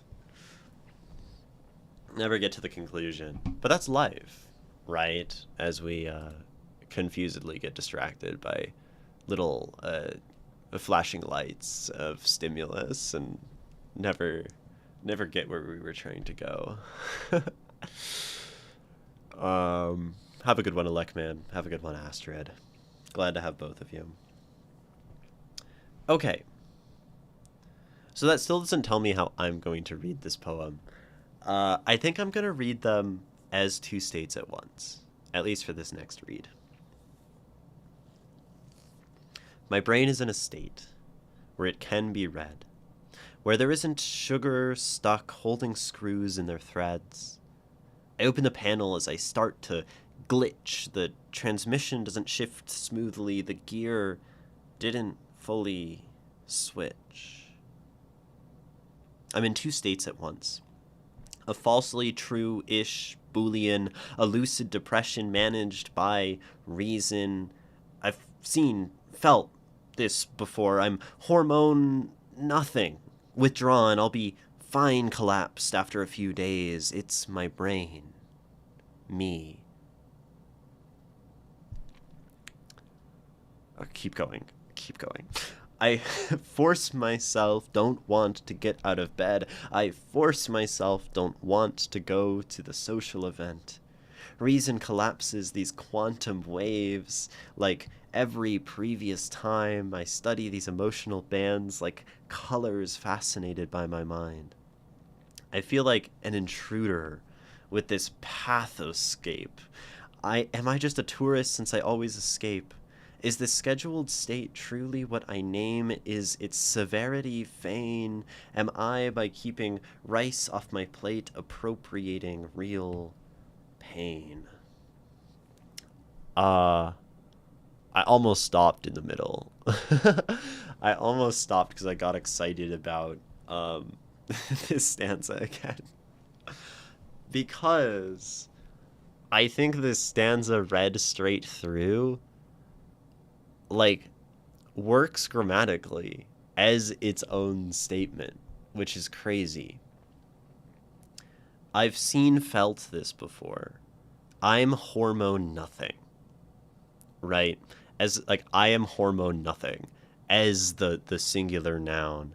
I've seen, felt as like a verb that one does, right? We see, feel as like a singular process. Withdrawn, I'll be fine, collapsed after a few days. It's my brain, me, right? So it's my brain, comma, me. I'll be fine, collapsed after a few days, right? I'm hormone nothing, withdrawn. And it like works as a singular sentence. So, and that's so great for this poem because it functions as falsely true-ish. Because you're alive, you're not dead, right? The machine is still somehow sputtering along even though the screws are loose. And the machine would function as singularly true, and the machine would function as singularly false, which is so perfect, right, for this poem as a sort of like very logical construction. I've never considered that, but it's really cool. Yeah, it is really cool. And you did it. Oh, that's sick. Okay. Dude, my throat is already starting to hurt, which is good because we have a break, so I can drink some water. On this break, I would encourage all of you to also do something kind for yourself. Drink water, stand up, have a snack, go to the bathroom. Stop looking at the screen that you might be looking at right now. Even if you're listening to this stream in the background, it's good to stand up and move your body. That's very healthy. That keeps you alive. And we'll be back in just a few minutes for more of Keto Flu by Furry Combat Wombat. See you in a second.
I'm back. Welcome back to the Imogen show or something. Why does this feel weird? My headphones, like, I don't know. They were weird. Me next? We're still in the middle of this poem. But welcome back, Nikki Ishmael Wombat. I went onto the break and then I saw that message, Wombat, unshrimp thine spines, and that was like the funniest thing. I was fully, actually, factually laughing. And it saddens me that you didn't get to hear it, because I think people who say funny things deserve to hear the beautiful fruits of those expressions in the peals of,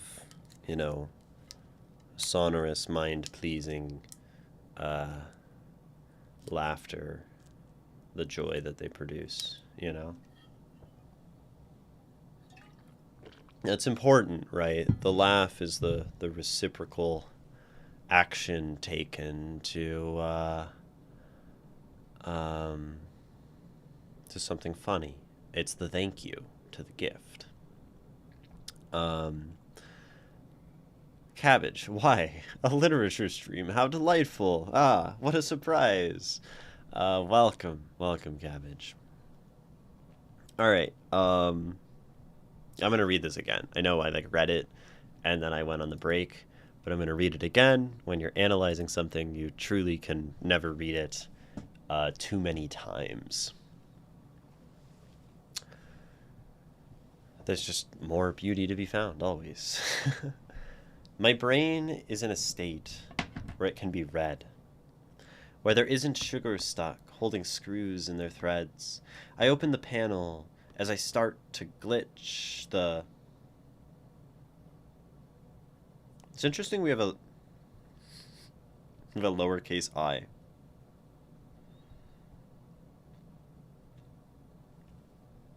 I think it might be the only one in the poem.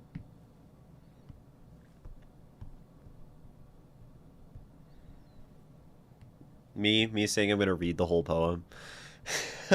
Me when I lie.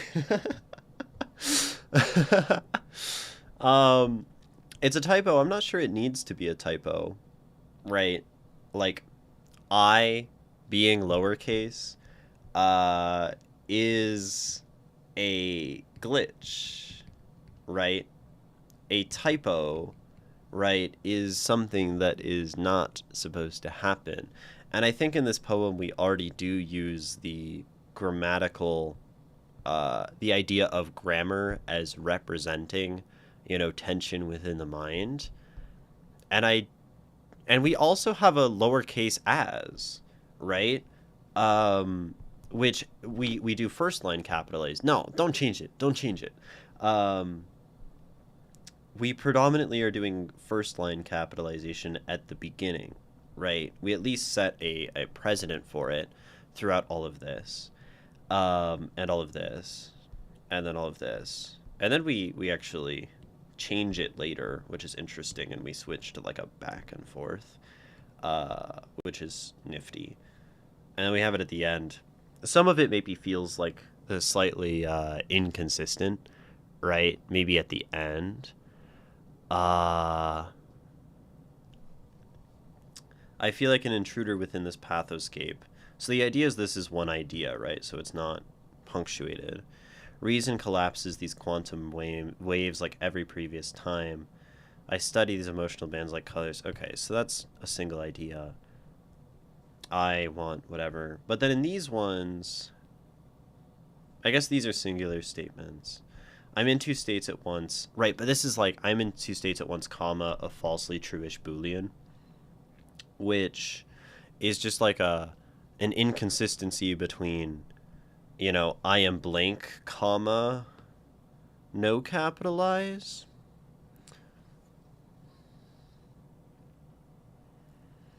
And I'm not sure I can as easily interpret these choices as something representative of like the mental glitching, because I think the start is maybe like reason is collapsing here, right? uh right, quantum waves is the kind of simultaneously, or like the uncertainty, right? There's like the quantum fields and like the idea with electron fields and probabilistic existence. So maybe it's okay for the grammar to degrade, but I also wonder if like artistically then it would be more effective to have like a clearer, more evident degradation of grammatical use as we go on, because I think it feels a little like I'm not actually sure if I want to justify that as really representative of that choice. Anyway, let's try to get past the sixth line this time. I do like as I lowercase. Like it works quite well. It sticks out. That's a fair point, lol.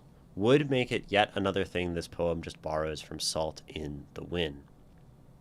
So, I think that's okay, Wombat. So, for those who don't know, Salt in the Wind is another poem that Wombat wrote and sent to stream, in which that kind of idea was used of like the capitalization and the idea of like a self breaking down.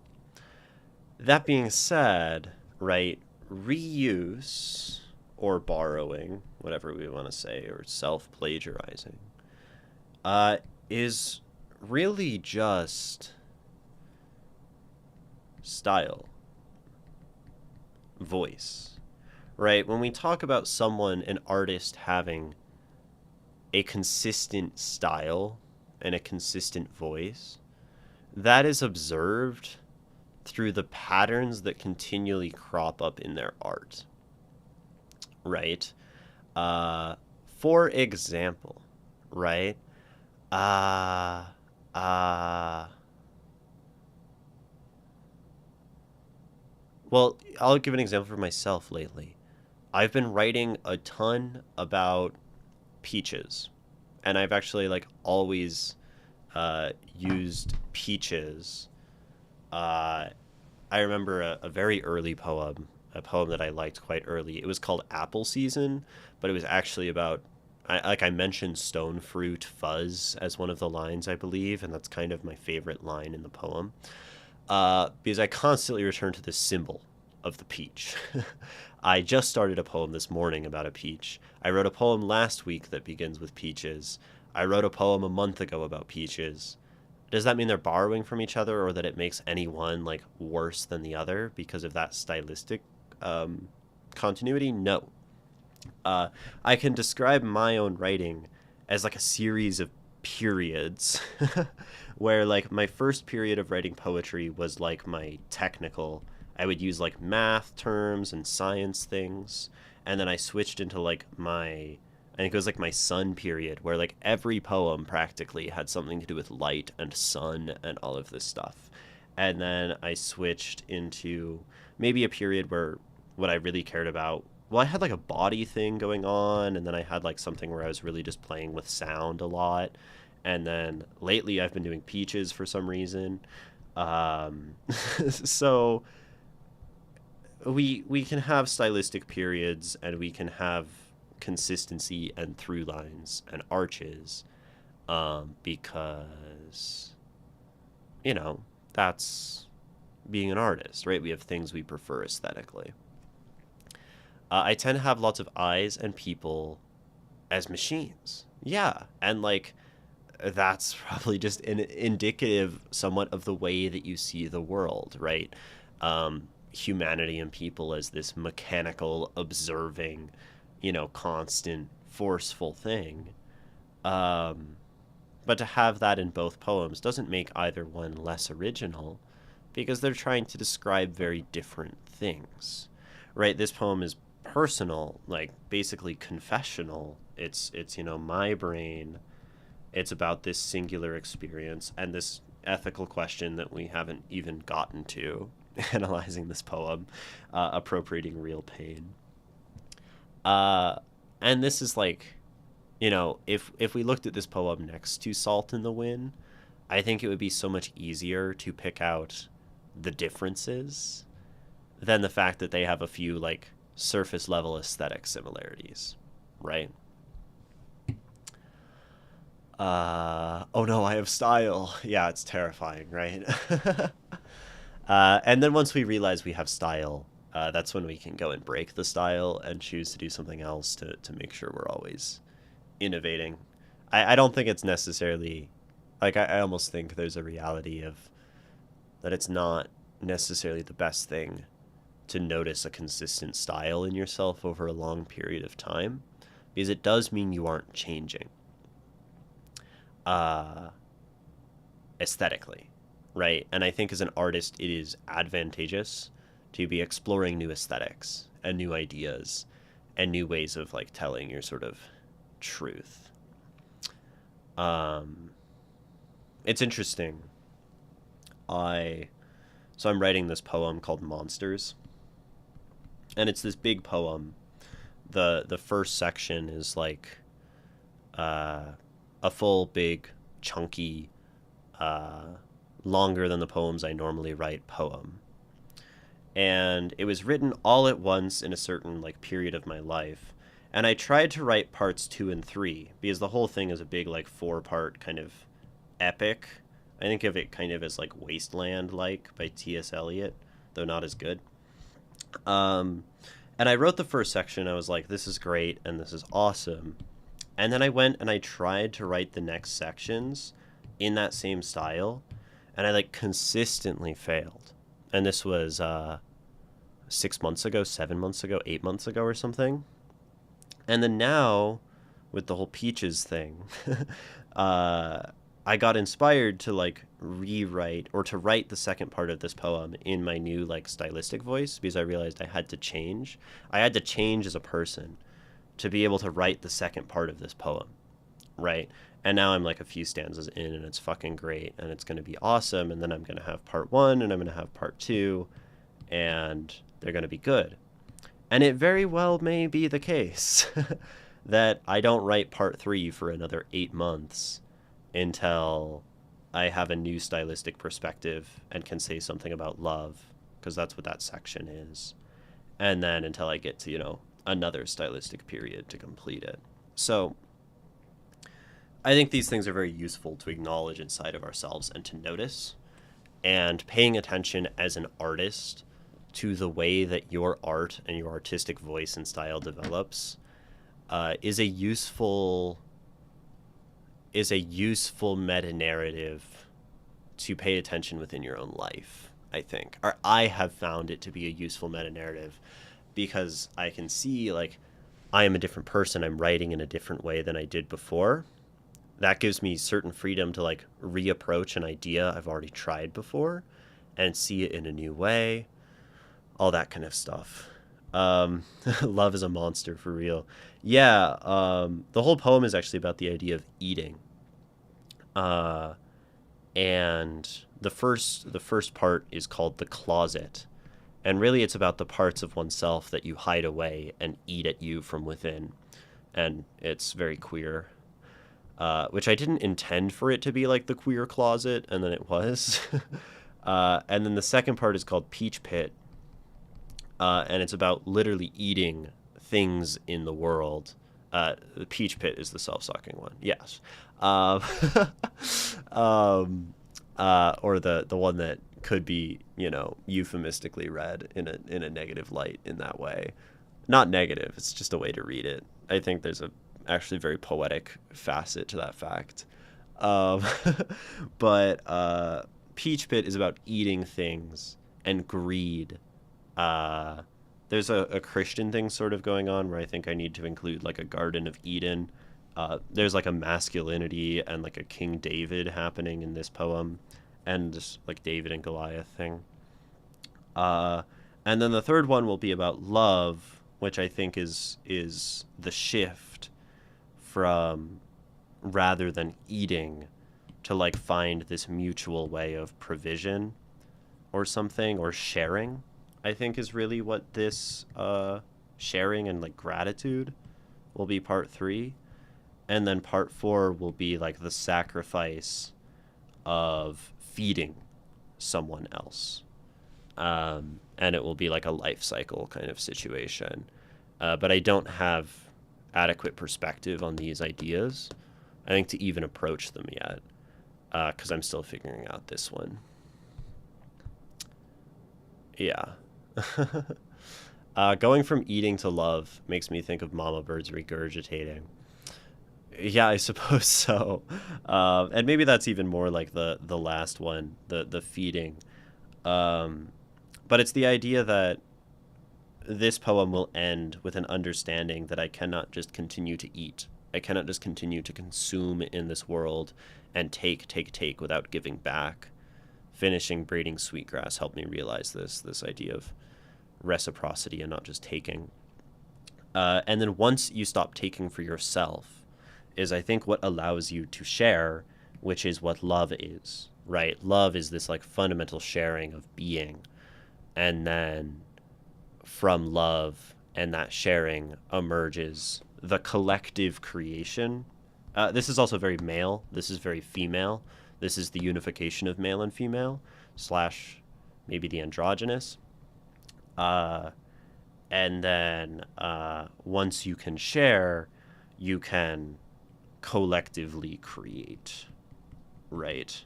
Collective creation, which can be birth. It can be other things. It will be birth, but there will be metaphors for something else, I think. Or other things as metaphors for birth. This is a big project. And it'll take a while before I finish it. Like years, probably. Or a year. But I'm getting very distracted.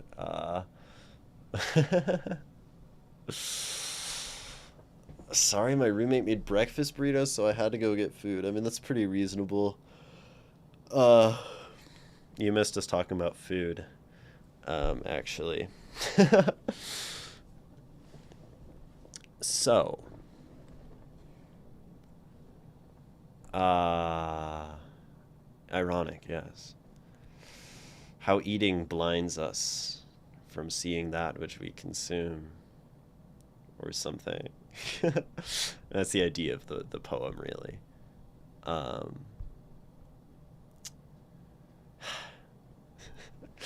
I'm like, I'm daunted by the fact that I haven't even like approached the back half of this poem.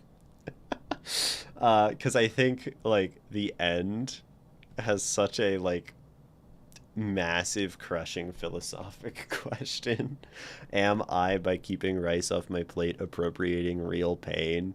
And this feels like one that I could talk to for talk about for talk two.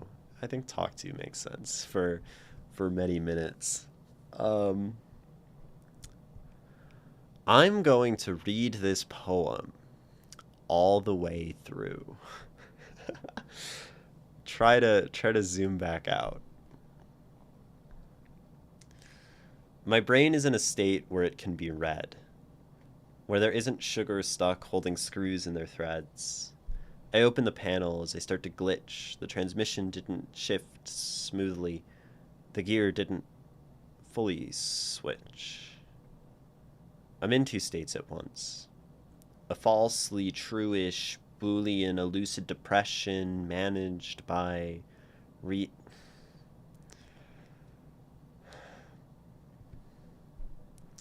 Okay, so your sound here is like awesome.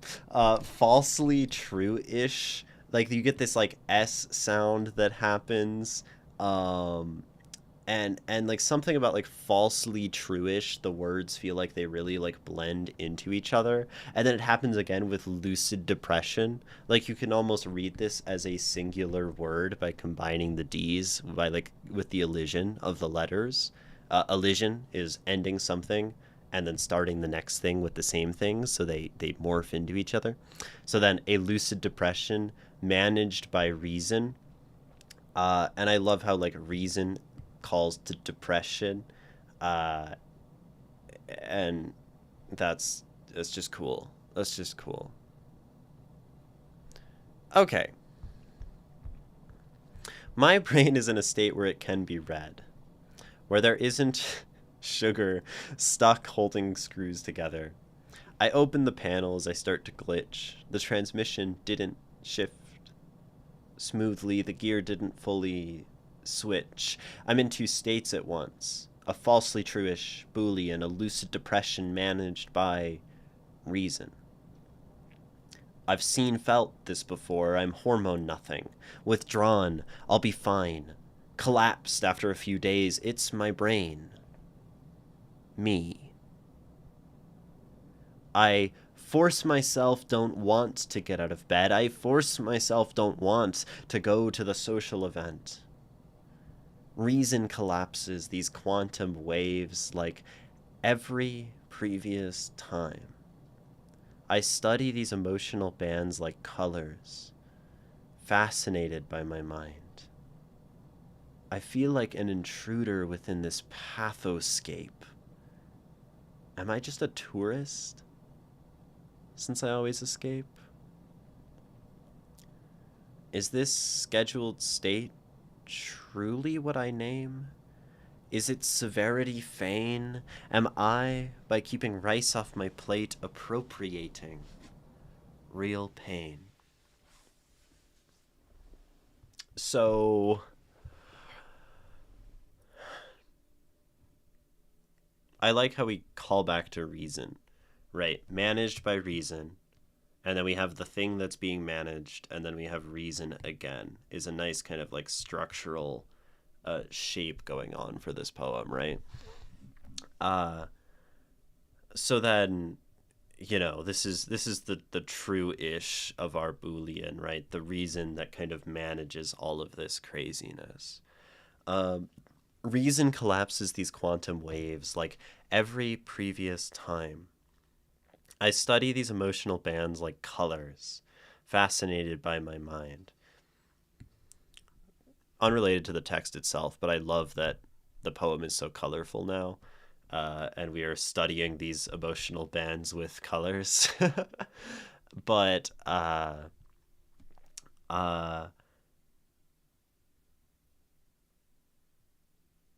this is really cool. Like this idea of being like fascinated, right, by the mind, to sort of be in awe and this external thing viewing what is going on, and then this like external detached, right, reason is the thing that can kind of make sense of all of these like unstable waves of mind, right? Which is cool. Like, and it's the same with like the quantum thing, right? The world is fundamentally maybe like unstable and illogical and like constantly breaking down in entropy and like intersecting quantum wave fields and shit that don't make any sense. But it is like the reason and like the human logic and our like kind of futile attempt to like order this thing that like makes it like possible to engage with, right? I study. So I like that we have like the quantum and we have the study and we have the fascinated and the mind and the reason. I think that makes this all very consistent and a nice contrast, right? A nice kind of Boolean contrast to this section, right? This poem exists in sections. It has this like introduction to the state, which sets up the idea of the Boolean. And then it has like we'll call it our false section, right? And then we have our like true section that exists within reason, right? Which is this, next part, which gets, I guess, orange because that's what we've been using, right? As a section. But then what's interesting is like we get a conclusion that maybe even our true section, our reason is very small. I think it's only like this stanza. And then we get a conclusion that sort of like questions, the state and like sort of makes another assertion moving forward to like interpret oneself, right? This is back to like feeling and kind of processing and making a conclusion of the fact of like being in this situation. I feel, right? Reinserting the voice and the agent, the actor, the poet, the confessor into the state of the poem. That's really nice, right?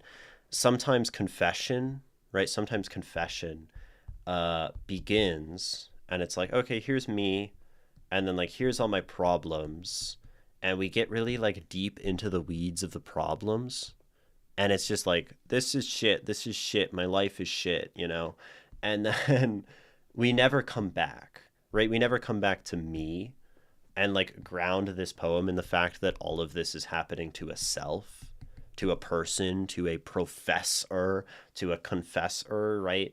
To this actual emotive creature. So it does a nice job of like basically like full circling in some capacity. And we also full circle with like rice as the sugar, right? Rice is the carbs. We have, maybe that's like the main thing that also brings us back. We love questioning the state. 1984, probably. Did I say that? Oh, look at the floor in 1984. Sylvia Plath and Anne Sexton are masters of the confessional voice. Yeah, and like Sylvia Plath, I mean, I haven't read much of her poetry, but like I have read Mad Girl's Love Song, and she like brings it back. She like starts in a place. Like let's look at this poem. This is a super distracted analysis today. Which I think is sometimes the best ones. Like this is my favorite way that it goes. So I shut my eyes and all the world drops dead, right? So it begins with this establishment of self. I lift my lids and all is born again. I think I made you up inside my head. And it's this like upper level, expositional thing, which I think the Villanelle actually does really well, right? Because of the fact that it, these two things become the repeated refrains. And then we go into the weeds of it, right? The stars go waltzing out in blue and red, and arbitrary blackness gallops in. I dreamed that you bewitched me into bed and sung me moonstruck, kissed me quite insane. God topples from the sky, hell's fires fades, exit seraphim, right? We're going into the weeds of the pain and the struggle. I fancied you'd return the way he said. And then we return back to this, like, I should, this, like, kind of a higher level moral, like, judgment, right? I should have loved a thunderbird instead. At least when spring comes, they roar back again, right? And it kind of concludes back to like all of these things, right? A toppling that is final, a leaving, a the waltzing out, the endness of things, and then this cyclical um, answer, right, to like the finality of the central sections, which calls back to the cyclical. I didn't even talk about this when we analyzed it the first time. Calls back to the cyclicality of I shut my eyes and I lift my lids, and like it like becomes thematically connected from end to beginning, where the middle acts as a contrast of pain, which is almost like an understanding of the confession as character development, right? Where we start in a place, we undergo trials, and we come out in a similar place changed, right? That's like, maybe that's how the confessional mode functions at like its best. I'm not sure. I haven't read that much confession. That's a cool way to do it. And then there's an AI analysis that can, not tell us any of that, probably.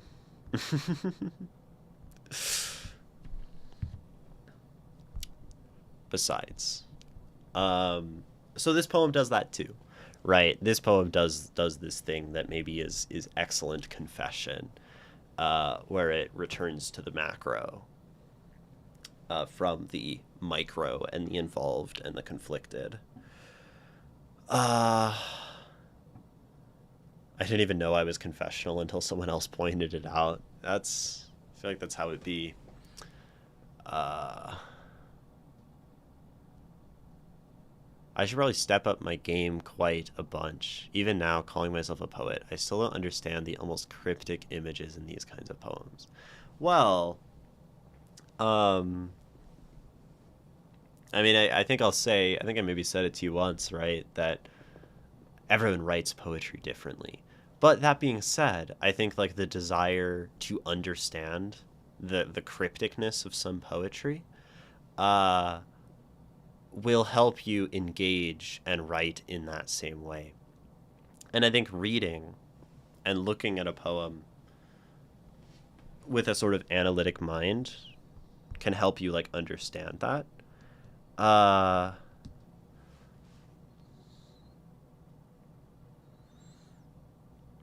Analysis is hard though.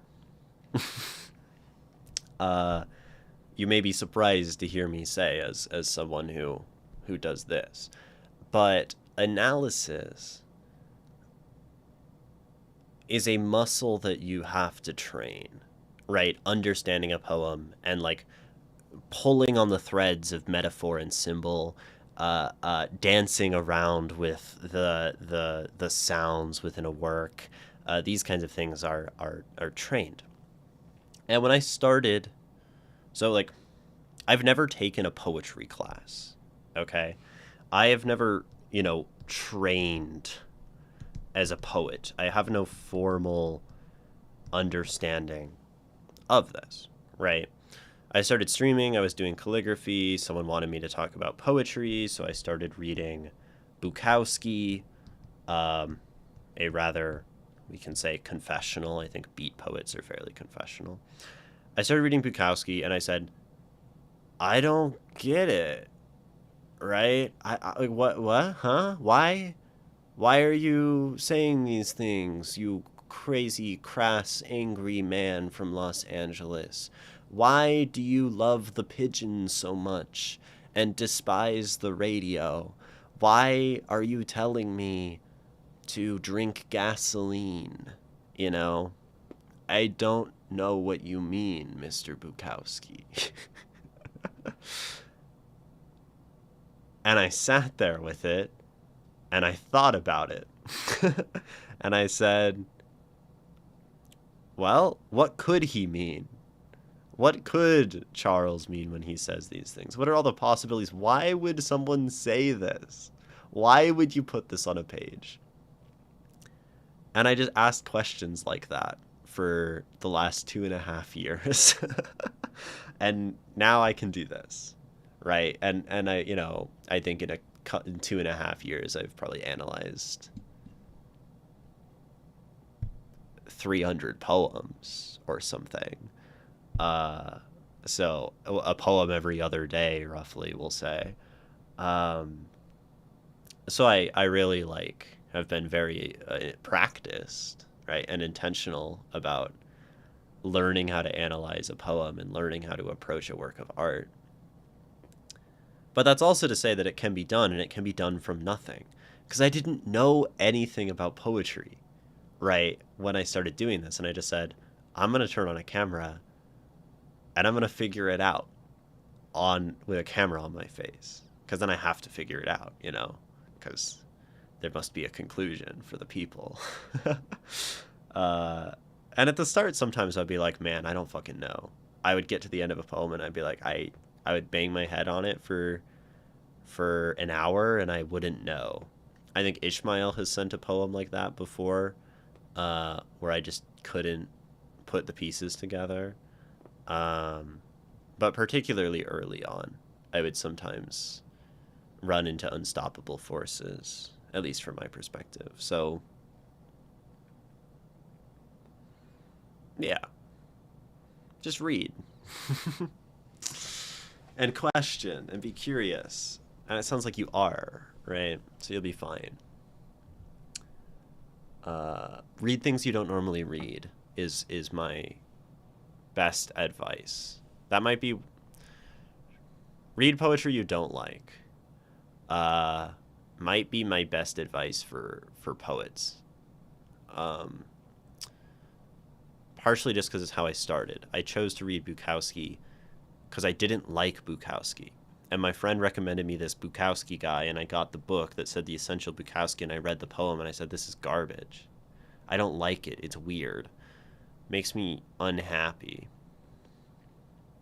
Right? And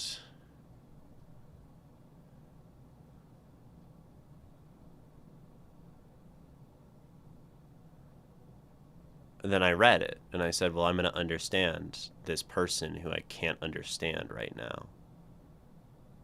Right? And then figured it out. That was good for me. I need to do the same with Ada Lovelace. Or Amanda Lovelace? Amanda Lovelace. Right? This is the Insta poetry book that I have on my shelf.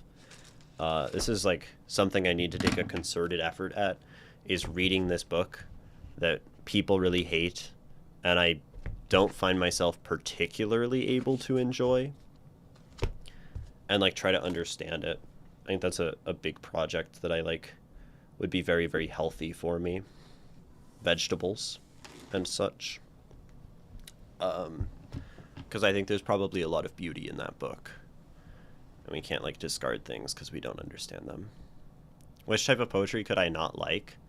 There are merely types I just haven't tried yet. Well, that's good. That's good, and I'm glad that's your outlook. But then I would say, rather than not like, the types that you don't understand, right? The types with these, as you say, cryptic metaphors that you struggle with. You could dive into the deep end with someone like T.S. Eliot, for example. The Wasteland is a poem that I do not understand, and is a scary behemoth that I've tried to read multiple times and tried to understand, and every time I get lost in the mire that is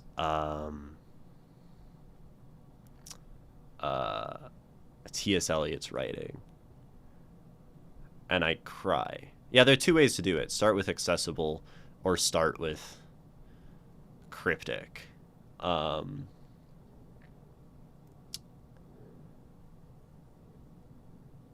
We can dive head first, or we can wade in. Do you have any recommendations for people who write pontoons, Wombat? You've mentioned them before, and it's an interesting form. I'm wondering if there are any prolific writers of the pontoon that you recommend. This is for my own personal sake. Man, we are so lost.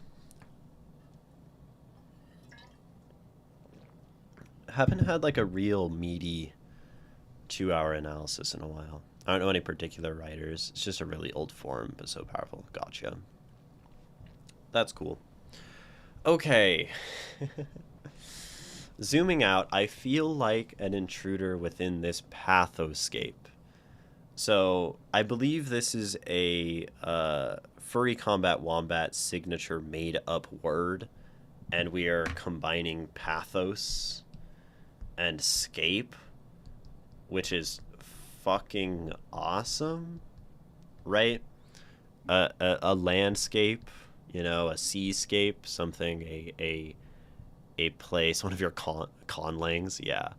Um, and then pathos, right, is referring to one of those things in the mind, uh, a Greek word that I forget, a quality that evokes pity or sadness.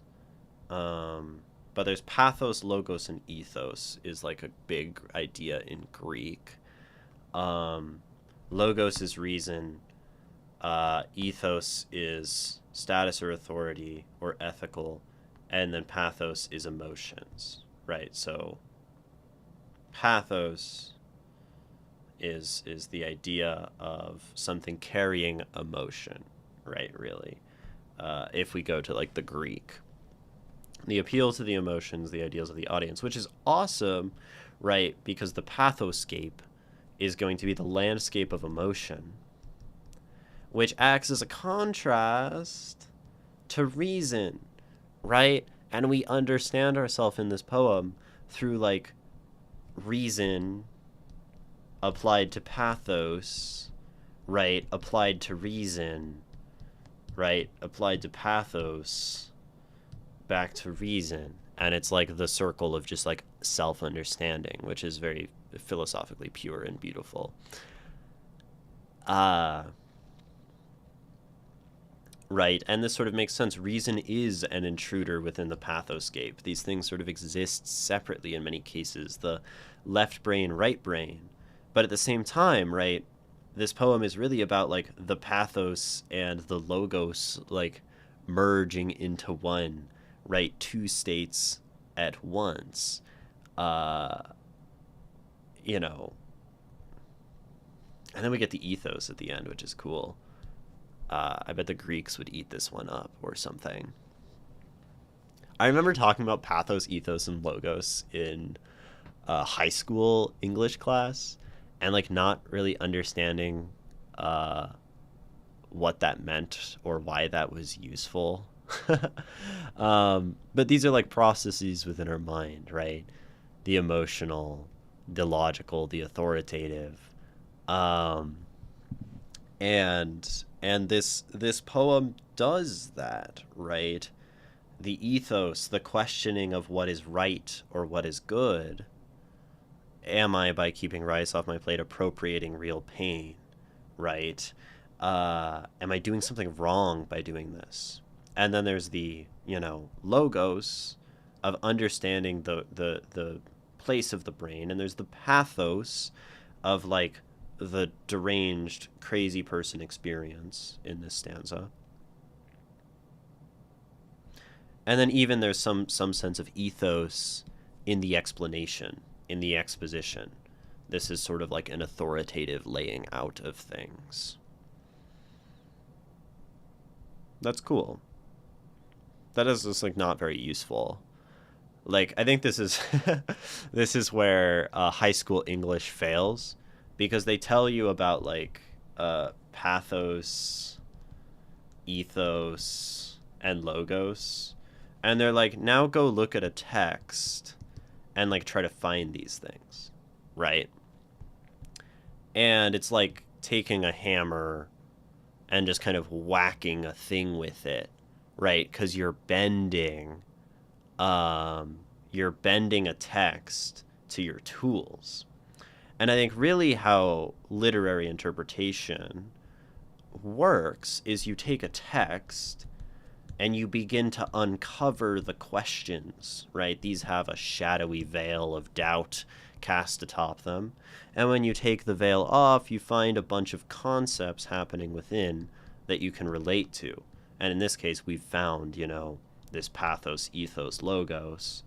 And we found like these ideas of like You know, the Boolean whole interpretation thing that we talked about, and like whatever, right? And the idea of confession, right? Very universal tools, yeah, but whether or not they exist in every person doesn't mean that they necessarily apply well as a lens through which to see every poem. You know, nothing works as a universal tool uh, in poetic analysis uh, at all. You know, like other than a spirit of critical thought, I guess. Openness, right, is maybe the only a consistently viable tool of understanding that we have. Now you've done it. I want to write a poem centered around these three concepts. Hell yeah. I'm excited to see your pathos, ethos, logos. Um, my high school English class taught us how to use these called Aristotelian appeals to improve the strength of our rhetoric, e.g., appealing to the pathos by saying the policy you have against will kill the whales. Right. Yeah, and I think we even called these like rhetorical devices, right? Um, that some people would be swayed by logic, right? And by like a reasoned argument. Some people would be swayed by by pathos, by emotion. And then some people would be swayed by ethos, which is authority, or just like, you know, the appeal to authority, which is a great argument, no matter how flawed. Hell yeah, go lurk and figure out this poem, Cabbage. I'm excited for you. Okay, so I love how I is sort of a moving target in this poem, right? Like I feel like an intruder, as in I, the reason, feels like an intruder, the I that studies. But then, like, within this pathos section, there are multiple I's that exist within conflict to each other.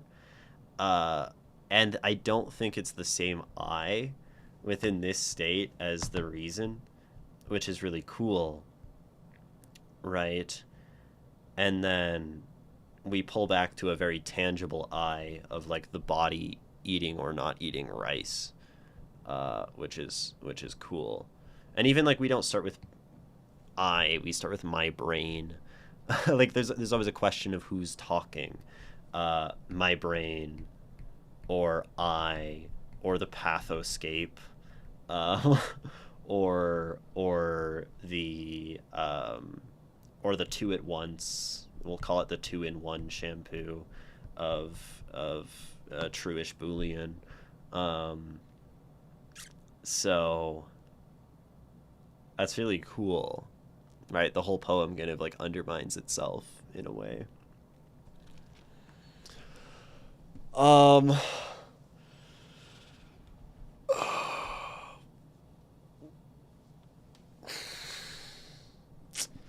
you're lucky, Wombat.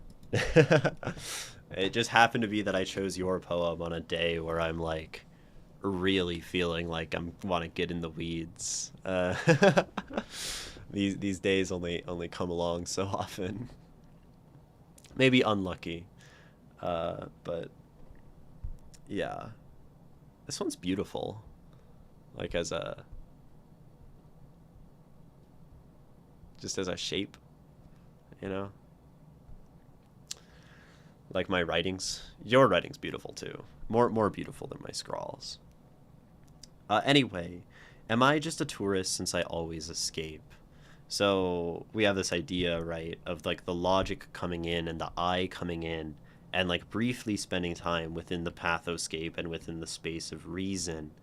And it sort of asks this question of like, who am I within my own mind, right? Uh, which is something I've personally felt with like multiple simultaneous processes fighting against each other in a brain. Uh, and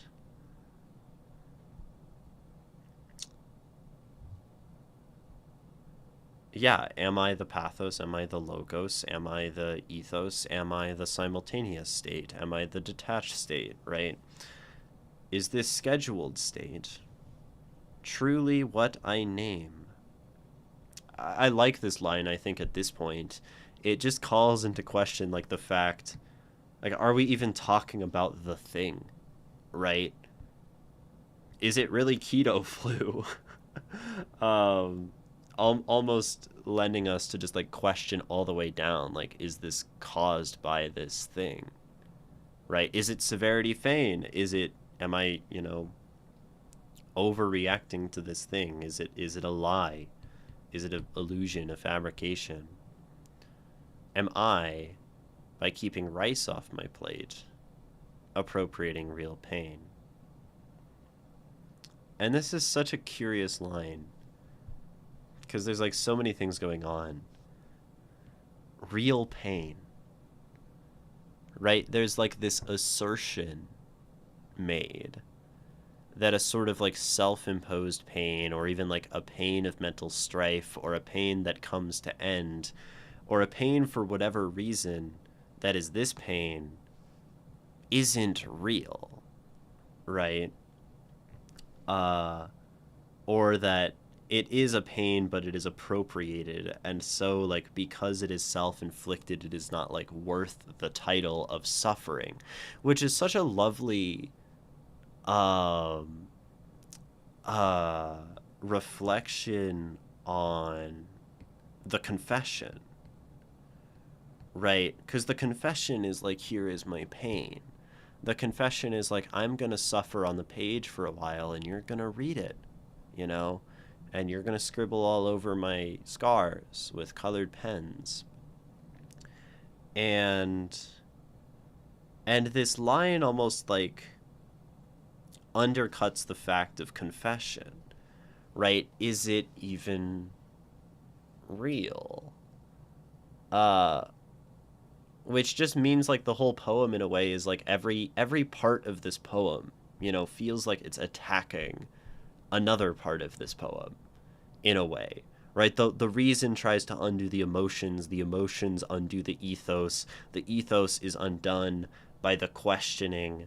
The questioning is a product of reason, and the reason exists growing out of the pathos, and the pathos is justified at the beginning by the ethos and like exposition, right? And the whole poem like feels like a machine that's trying to unravel itself, jammed within a single person, right, who then has to deal with that. And that's what you're talking about. So it's kind of fucking sick. The truly what I name was more so a reference to using language and forms relating to depression when I don't truly know what real depression or brain fog. Ah, yeah.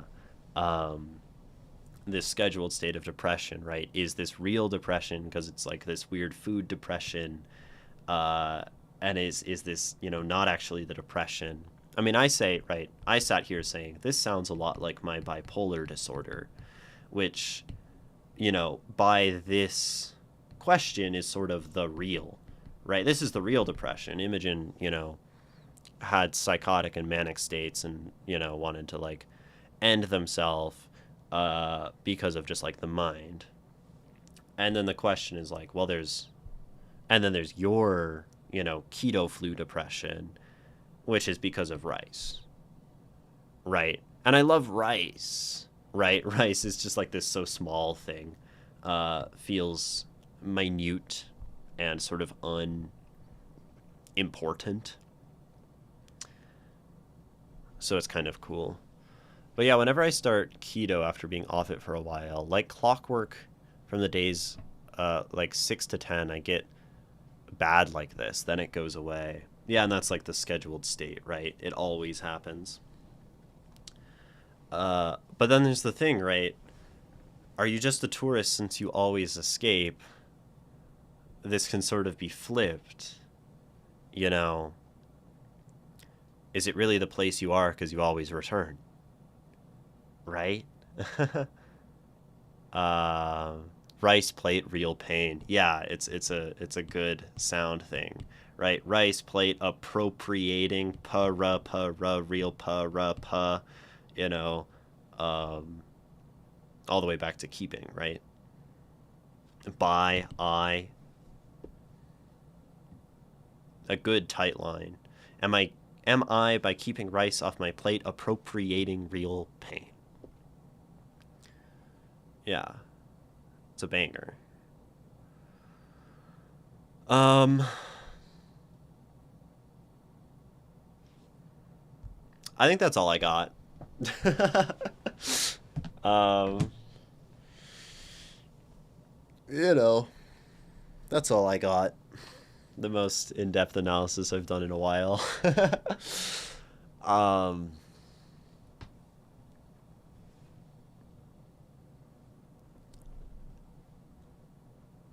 yeah, no, brilliant. Uh, a brilliant description of unstable states of mind. Uh, and I think more real than I've ever been able to describe something like that. So, yeah, the Greeks would eat it up, and uh, it feels very real. um, the Greeks would eat it up like rice off of a plate, appropriating real pain. Any questions? Any thoughts? Any comments? Any things about this poem that has been so fastidiously ripped apart?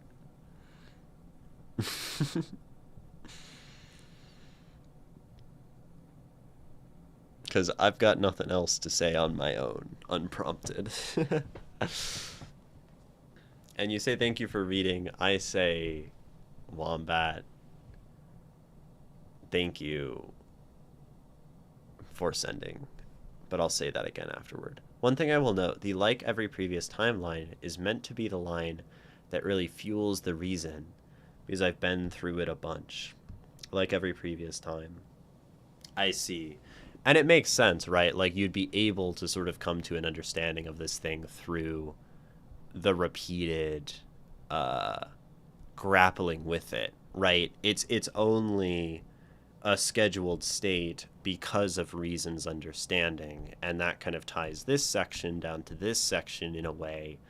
And even the idea of the tourist and the escape, right? The reason is the one who lets you figure that out, and then it's that that capacity and that understanding that fuels the ethos in this poem, and its ability to question what is right, you know. Hello, what 16? Also, yeah, tourist being used here as a derogatory term. Absolutely, right? Tourists,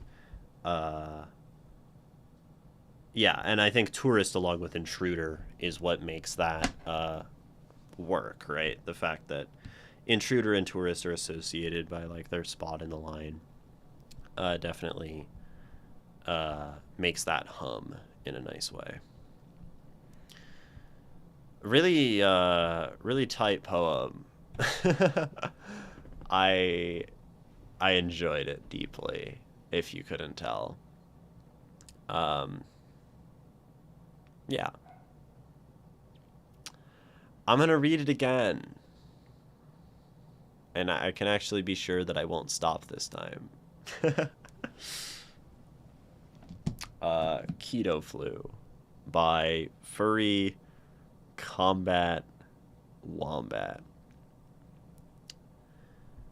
My brain is in a state where it can be red, where there isn't sugar stuck, holding screws in their threads. I open the panel as I start to glitch. The transmission didn't shift smoothly. The gear didn't fully switch.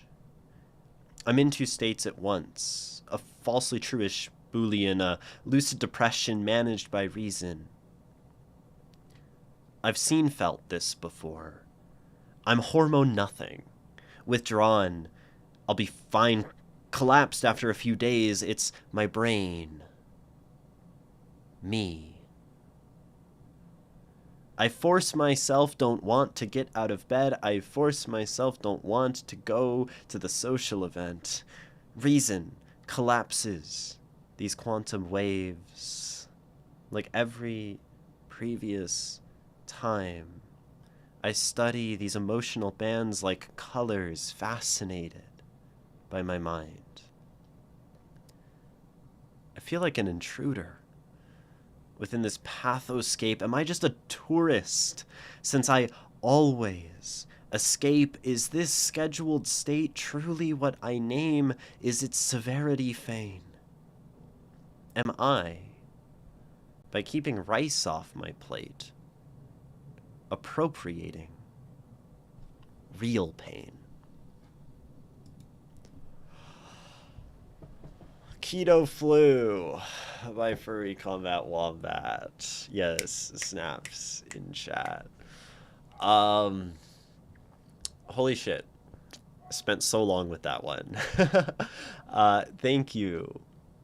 Thank you so much for submitting that. I read everyone's work with the deepest gratitude. And I am so like fortunate to have the opportunity to just constantly read all of the things that y'all like to send me. It's very special to me. So thank you. And you're welcome, since you said thank you to me. And I am very happy to be able to give in that way of reading work to those who give to me, right? Ray, you just got in after like the most monumental analysis ever. You missed some good fucking shit. I hope the content warning makes sense now. I guess so. Yeah. I mean, like, depression is such like a non-issue for me in terms of like content warning, because of you know, my own experience, right? But yeah, I get it. This idea of like the questionable depression is definitely part of that poem. So yeah, and it like bearing resemblance to like a psychiatric kind of condition, but prompted by something decidedly not, is right. Questionable depression. Is it not? It certainly sounds like an experience of the same severity. So like it sounds very like valid in that way. Like the pain and the intensity of it. And maybe on a human level, that's just something I feel inclined to say, like, that feels like the same magnitude of pain described that I have felt in like really, really bad psychotic states. So, yeah. Especially with the fact that many, including many I know, do not have an escape, even with therapy and meds, whereas I can eat a donut. That is interesting, right? There's that feeling of like, can I own this pain? Right, that feels appropriated. And the pain is pain, right? And you get to do with the pain as you wish. But it seems like it's real in that sense. We're going on a break. Stand up. Stop looking at the screen. We'll be back in a few minutes.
Hi.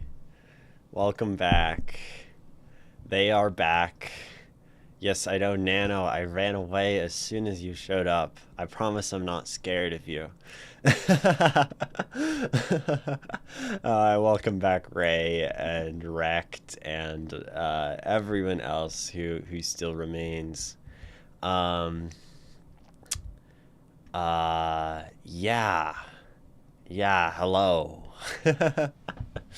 um, I don't know what I'm doing now. We just finished reading the poem. The mood here is immaculate. I'm happy to hear that.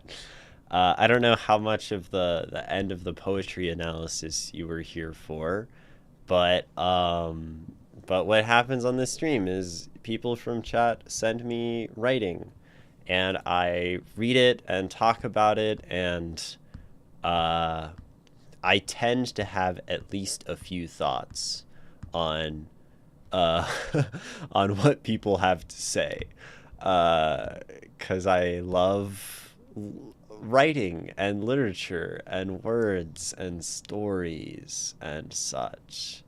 Hello, Pro Leo. Hello, hello. Um, I joined right when you left. That's crazy. um, a stronger soldier than me for sticking around in a stream and then like an ad immediately starting and not just like dipping. I feel like I would be like straight out of there to somewhere else. um, yeah. I've only ever had one reading here. I'm so dumb. I don't think that's dumb. I think there are really lots of people who have only ever had one here. I think some of them only ever have one and then they don't come back, uh, which maybe is bad. But you've kept coming back, which is cool. Um, do I have any rules on submission? The submission rules are in the Discord, because you like go in the Discord and you go into the one called stream submissions, not the one called YouTube submissions. That's different. Stream submissions. And then there's a whole ass pinned message on the board that says stream guidelines slash rules. And then you read them if you're respectful and cool, which is awesome if you are. If you're not, doesn't really matter to me. Uh, and then you make a new post and you put your poetry or prose or essay or short story or chapter of smut or fan fiction or world building document in there, and yeah. um the Discord, I feel like the Discord link has gone in chat like multiple times in the last 5 minutes. um Only 5 rules for your server. Your community must be so nice to only need that. Yeah, no one really has issues. It seems like we've gotten like the server has been hate rated before, but putting more rules on the rules list wouldn't have really changed anything about that. Um, but no, I mean, everyone here shows up because I think they're people who are, interested in art and literature and writing and poetry, and it seems to me that people like that tend to be pretty cool people. Uh, and yeah, it's like never really been a problem of people being like assholes. So that's very fortunate for me, I guess. We're all pretty chill. Yeah. When will we see the return of the rage bait queen femboy?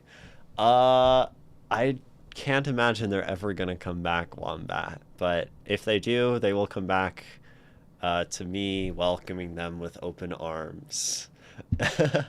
Until they call me an enemy of all femboys across the globe again, at which point I will have to laugh at them. Open arms? Well, it's a long story. We had this person came into chat and they're like, you are everything wrong with the world You are the reason that femboys cannot live their lives and are fetishized because that. I guess trans people are evil femboys. Um, and we're making a big old fuss. And I just laughed and thought it was really really funny. Uh, and they were getting real salty about it, I guess. I don't know if they were trolling. I'd like to imagine that they weren't, and like they genuinely just were like a transphobic femboy, because I think that's a really funny thing to be. Um, but you know, all the complex problems the world has, and it's your fault. Yeah, of course, because I'm the leader of trans people. I'm the one who doesn't even like call themselves a woman. um, if it would not be inconvenient for those present and our beloved host, I would like to propose that the next that the next text to be read be the piece that I, with complete austerity, have brought here to amaze young and old alike, and to be a marvel to all. That's deeply, deeply poetic, Ray. I'm still trying to decide if there's another text being read, because my throat is kind of tired and sore, but also I have water. So, yeah. Mm, we'll see. Um, yeah, no, I didn't get whatever open arms is an accidental reference to. Is there a maximum length that I'm willing to look at on streams? It's not like a hard rule, right? I think so.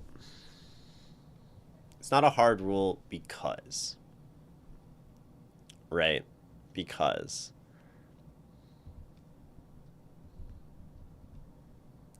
the less words that get submitted. Let's take a very short poem, right? If it's a very short poem, then I can spend as much time until I run out of things to say about this short poem, right? And I like this because I get to talk in great detail, right, about all of that. Now, if you send me something longer, eventually I just run out of energy. Like my voice gets tired. So there is like a maximum limit on how much I've read. That being said, on stream, I did read the other day uh, the 14-page speech by Frederick Douglass that Be Thou Wrecked sent. But during that time, I was giving absolutely no commentary on the text. Basically, none of my thoughts, none of that. Because, it's a balance. The more I have to read, the less I'm able to say. Now, people have sent me like sections of books, and I think some people even with the intent of continuing to send more and more going on. So like cumulatively, I could read a very long work. Now, the short and practical answer, which you were looking for, is that poetry, the length doesn't really matter unless you're getting up to like a 4-page poem or something, because then that's just a lot to take in. And then with prose, I feel like I start to tap out around page 5, page 4 or 5. So you can send them as chunks, but you could send like, here's a part of a chapter or a chapter. Like actually a chapter is probably the absolute limit, like a complete idea and section of prose. So yeah, eight-page chapter, that's probably fine. And even that, it goes on feel. I start to read it. I'm talking about lots of ideas. It takes me an hour and a half to get through 4 pages, and then we stop there. So everything here is very loose. Everything here is very vibes based. As you can tell, I'm certainly not the strictest teacher. You keep mentioning smut as something that could be submitted, and I'm tempted to send something raunchy. I'm really curious by the idea of someone sending smut and whether I could provide well, I think you can tag a stream on Twitch as like 18 plus or something. I don't know how it works with terms. I would need to be careful. But I more use smut as an example of saying I'm open to read that hypothetically, so I'm open to read anything, you know? um, I like smut as a literary form. I think it's as valid as poetry, you know, and that's part of also why I say it is that I don't mean to disregard any form of literary art. Do I have to put it in plain text? You can do plain text, or you can do a file, or you can do a screenshot. Whatever way preserves the formatting of what you're trying to send me is ideal, right? That's kind of the most important thing for me is that I get your art as you want it presented. Because that's important to me, right? To get your honest and truest artistic expression. And I'm cold. That's crazy. I should not be cold right now. Yeah, Google Doc is fine. That being said, I feel like I should read another thing. And just be drinking lots of water. Send it physically through a pigeon. I like that idea. Y'all should mail me things. Oh, that's a beautiful smut poem, Wombat. Rarely am I looking at the Discord during stream, but sometimes I'm in there at the right time.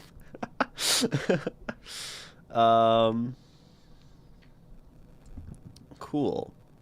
So, yeah, I want to read more stuff. I like reading. Reading is cool. That's why I do this. Yeah, I don't need to do anything else today. I can just stream until I'm tired and then be done with day. And I think I am. Let's see. So what sends a something? Babylon's Rest. There is no. So just so you guys know, as you're coming in, there's no a consistent way that I ever go about deciding what I read next. It's fully arbitrary. I make seemingly illogical choices. Sometimes I say it's based on who's had their stuff submitted for longer. Sometimes I just read people's stuff because it's new. And that's just something we have to accept. So even when Ray makes a beautifully poetic appeal for me to read his thing, which really tugged at my heartstrings, so much that I'm going to read it again, if it would not be inconvenient for these present and our beloved host, I would like to propose that the next text be read be the piece that I, with complete austerity, have brought here to amaze young and old alike, and to be a marvel to all. And I think that being said, I'm not going to read Ray's work. Because, you know, that's how it be. Oh, okay, so you gave me suggestion privileges on your thing. What's her name? Nano. I think I'm gonna read your thing, Nano. I love new people, and when y'all come in, I think it's very fun to just like read someone's stuff because like y'all are coming in with this like confidence to be like, I'm gonna come in and submit something, and I think that's badass. So I'm gonna read it right away. At least yours, Nano. I did not have suggestive ASCII poetry on my bingo card today. I know, right? That's taking concrete poetry to a whole new level. It's just because I saw you writing notes on the poem, so I wanted you to be able to do that if you choose. So I'll give you a choice. Because what I can do is I can take this Google Doc, and I can just take a screenshot, right? And then I can put it over here in my thing that I scribble on. And then you can get all the scribbles. Or if you'd prefer, right, which I kind of understand, I could try to do it within the Google Doc, because then I'd be able to give you what? I mean, I have suggesting permissions, so I can be like, uh, make this better or whatever. Um, and then I can give you these like suggestions like so. I'm open to either one. I think scribbling is more aesthetically beautiful, but yeah, I can do either one. It's just a matter of whether or not I take a screenshot. So I don't know if you have a preference. Like I could totally see having the comments. Whatever's easier for you. I see pros for me on both sides. Also, if you highlight a section, clicking on the right side, you make a comment. I see. I think I'm going to screenshot because it's fun to scribble. And I think what I'm going to do for now is I'm going to take the prologue that you put, and then I'm going to take chapter 1, part 1 as the start. I think that's what we're gonna begin with. And we can talk about it, as an introduction, and whether it, kind of gets me stoked about the rest of your story, which I think is what the opening to a chapter 1 and a prologue should be functioning as, right? And something that I always include is that if you have any questions about the work, any specific things that you really want me to focus on, and that could be, stylistic choices like, hey, I don't feel very confident about my pacing or my flow, or maybe my word choice or my dialogue feels stiff or bad. You're able to, let me know any of those things. Or if you have any questions like, what's your favorite part? That stuff is fine as well. It can help me help kind of guide. Oh, you put it in the post. Awesome. I will go back and check there after I get my thing to work because it's broken. It breaks every time. I don't know if it's because my iPad is kind of old, and maybe it's just starting to fray at the seams of technological capacity. I've had this thing for a long time. I think I've had this iPad for I don't know what a long time is, right? There's the scale of technological planned obsolescence. And Apple would argue that you should have a new iPad every 2 years, which is fucking stupid because Apple and corporations and all that.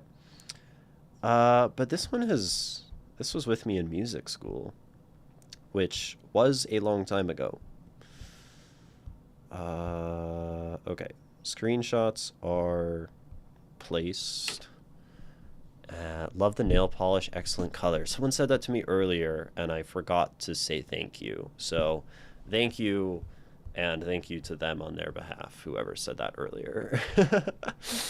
Yeah, white nail polish is I think just my thing. I like it more than any other nail polish color. I think it has the aesthetic that feels the same as the kind of aesthetic of androgyny that I appreciate. Yeah. Cool. So, you had questions in here. Wait. Okay. Link gives commenter perms, whatever. Absolutely would love not just feedback, but if you feel like you've got time on your hands, how you understand each section, as I try to be very particular with my phrasing and word choice in order to paint a very precise picture. Okay, so yeah, it's white. It looks like a pale blue on the tablet. Interesting. Good to know. So, we are trying to be very precise, and you want, my general sort of interpretation, which is perfect because that's what I tend to give, interpretation. And thinking about the way that is supported by word choice and the picture we paint. I'm writing all of this underneath chat, as that usually goes. Also, before the actual review, I thought I was being really smart with the way I connect my chapters and part names. I want to know if you've seen that before. Okay. Because you have, gotcha, chapter 1, What I needed was a chance encounter. Maybe we can just look at the part names on a zoomed out thing. A chance encounter. Part 2, oh, a chance to rest, right? And this was yeah, what I needed was a chance. So I needed a chance. I needed a chance encounter, a chance to rest, a chance to think. Okay, that's pretty badass. I was searching for an opportunity. I think that's really cool, right? Chapters are something that we are part of our art, right? And whenever we put something on the page, we have a chance to make an artistic statement of it. Because we can be... Let me get some examples. Not all of them are within reach. And I don't remember about this one. So when we have chapters, right, we can be kind of boring. And we can just say chapter 2. This is chapter 2 of The Hitchhiker's Guide to the Galaxy.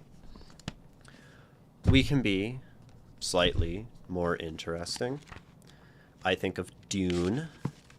Dune has chapters, but they are not numbered. And every chapter begins with a quote, this one from Muad'Dib Family Commentaries by the Princess Irulan, that kind of sets the stage for a chapter, right? And that's a very intentional narrative choice to support the chapter, right?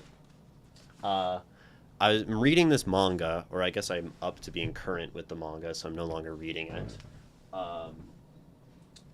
That the manga is called Fool Night. It's about people who get turned into plants, sort of like a body horror post-apocalyptic. And in that work, every chapter is named after a specific piece of dialogue within that chapter. So someone will say within the chapter, like, we're going to win this thing. And it will be, chapter 57, we're going to win this thing, or whatever. I think that's a really cool choice. I was thinking of a book that's not within reach right now is Brandon Sanderson's Way of Kings, which has those little pictures which represent the characters. Who is talking in that chapter, and I think sometimes they even have a quote at the beginning, a little quotation from something at the beginning. I could be wrong, though. So I think there's absolutely like precedent and narrative space to play with the names of chapters and parts. And I think the idea of like tying them in this way of like it shows that these parts are specifically, part of the chapter is really cool, right? So I fuck with that heavy. Also, you'll probably notice beginner mistakes. This is my first bit of writing for anything but my D&D campaign. I'm also a DM. But I still want as blunt critique as ever. I don't want sugar-coated into false assurance. All right. No, I don't tend to like... I'll kind of point them out as I go if I see them. I don't dwell too much about like grammar or sort of like issues of technique, I guess, right? Technique is the actual words we're putting on the page and this kind of stuff. Form, maybe, although form's a little broader. Because what I care about usually as a reader is story and like tension and flow and like these kinds of like higher level ideas. Because the idea is the more that you write, right, as you keep writing, NaNoWriMus, your technique and your form will get better. Also as you read, right? Reading particularly supports this. Because you see other people. Please call me Nano. Perfect. I will do so. As you read, Yeah, I hit you with the full government name there. As you read, you're going to see how other people, use the English language and put it on the page. And then as you write, you're going to keep getting better on your own. What's more interesting to me is, you know, encouraging people to play with stories and creative choices so they keep writing. Because going back and editing is boring and silly in my mind, particularly for beginner writers. But that's a tangent. Well, it's not a tangent. Uh, what's the name of that story you mentioned where people turn into plants? Yeah, it's called Fool Night. It's a manga. Basically, the idea is like it's an apocalypse, and the world has like a big cloud over it, so it's always dark. So they need a way to have plants to make oxygen. So they start taking people who are dying and planting seeds inside of them that then like grow and like take over the body and like turn these people into trees, in this slow, gruesome, awful process called transfloration. And then these things can make oxygen for the planet. The story follows a number of people who work at the Transfloration Institute and their ethical concerns, uh, and character tensions between them. It's a cool, like, big cast story with a lot of different characters who are all kind of main focus. I enjoy it. They're turning it into an anime soon, which is how I heard about it. I saw the trailer on YouTube, and I'm like, that looks cool as fuck. I'm gonna go read the whole thing, and then I did. Not a big focuser on grammar either, but basically anything but that. Yeah. Yeah, sounds like something out of Dune. Yeah, basically. I mean, Dune has people turning into worms. Oh my god, this is the exact kind of pragmatic morality some characters in my setting will have. Dope. Yeah, the pragmatic, like, we need fucking oxygen, look, we're gonna turn people into plants, is, it's always a lovely thing. Like the ethics of necessity, right? Sort of, we need this thing. And this is a big idea that actually comes up in the manga. They continuously question the idea of, is individual sacrifice for the good of all a worthwhile action? And this is like continuously questioned throughout the work. It's pretty cool. So now that we've yapped about a bunch of other things, here is the prologue. And I think on your document had a title. It was, you can't see it on my screen, but it's Amori, Amori.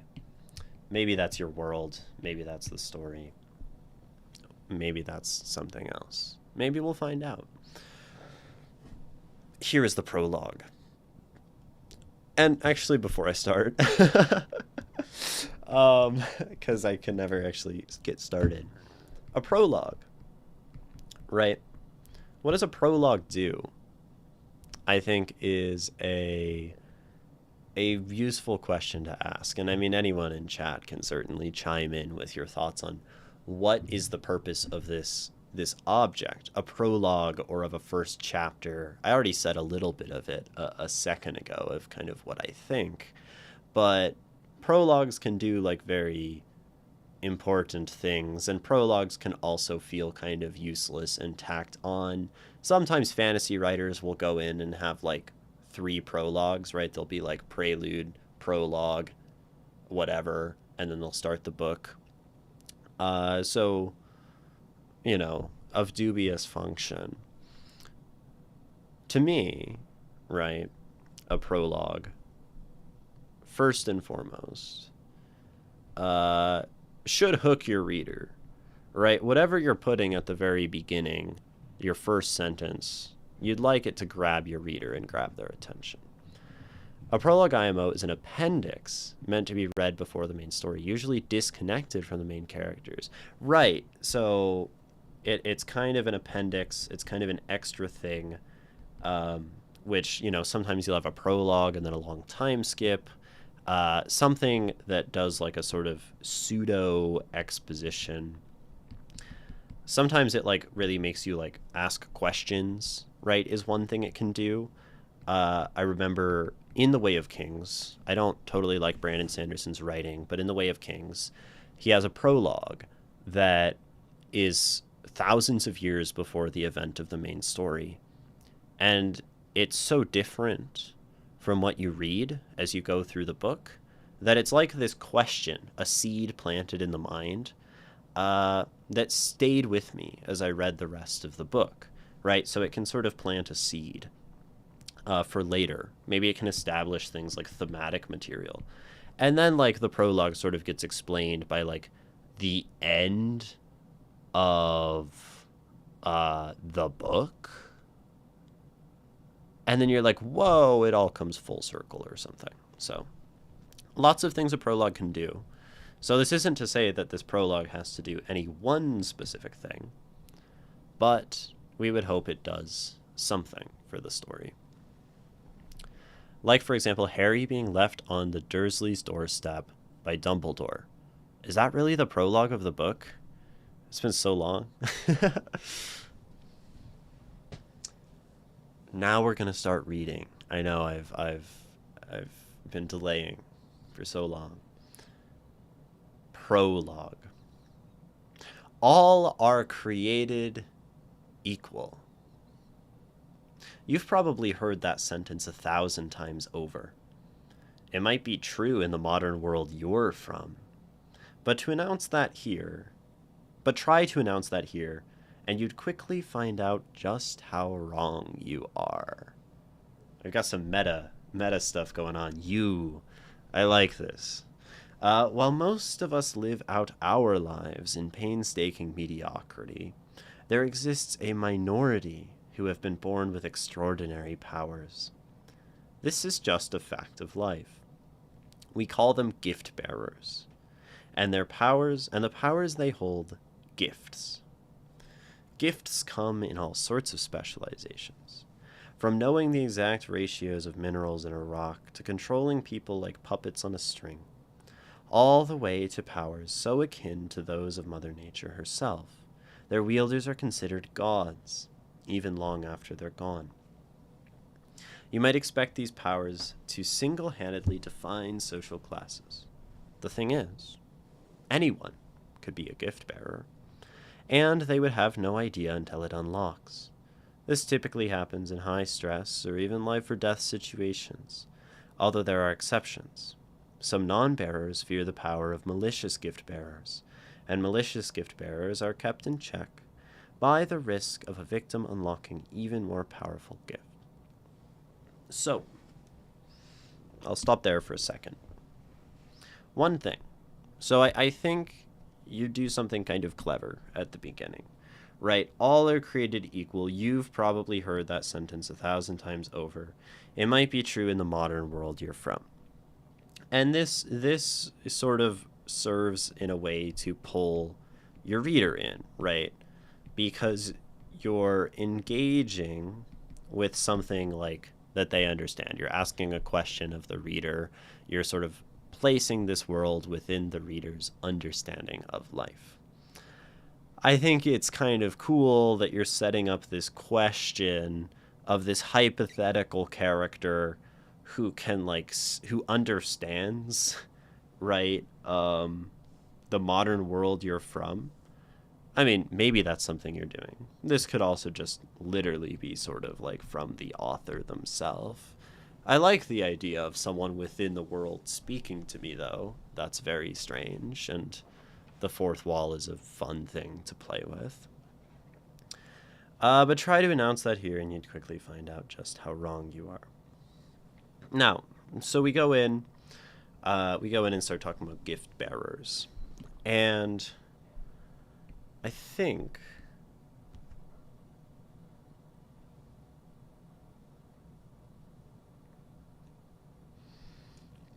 what do I think about this? So, what we're doing here really, like what this section is serving to do, is provide context, right? It's providing exposition, right? Which we sort of talked about here, maybe.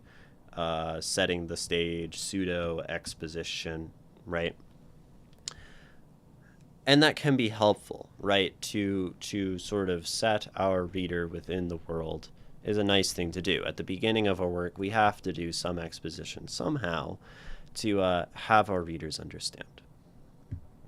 Now, a big thing that we talk about, that writers talk about in the idea of exposition, is two concepts, which I feel like I keep talking about on stream with prose, is showing and telling. So, telling, I think this is like a, prime example of telling, right? You are literally having a voice go through and tell the reader about the world. So that's one option.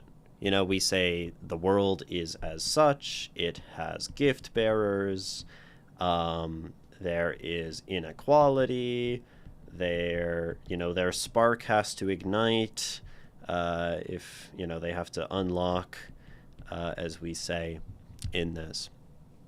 And the alternative to this is telling, right? So, for example, you could drop us into a scene at the beginning where a character is, using their gift, right? And we get to watch some like action unfold as a character uses their gift. I feel like telling can be underrated. Yeah, I have not yet said that telling is bad. I do not necessarily think that telling is bad. And I think if there is any place that we can tell, it is in a prologue, right? Because it's sort of removed from the story. Now, since you're newer to writing Nano, you might not have heard that something that a lot of writers will say is this phrase of show, don't tell, right? This is something writers say often. And I think it's a little bit of a misappropriation of a proverb. I have D&D strikes again, right? So rather than right, we could thinking about the D&D campaign is perfect. You start your D&D campaign, and you're in a town, and the town has a plague that is afflicting the town. And let's say it's session 1, brand new characters, no idea what's going on. And I'm going to start this in 2 ways. You all meet in a tavern, in a town that has been afflicted by a plague.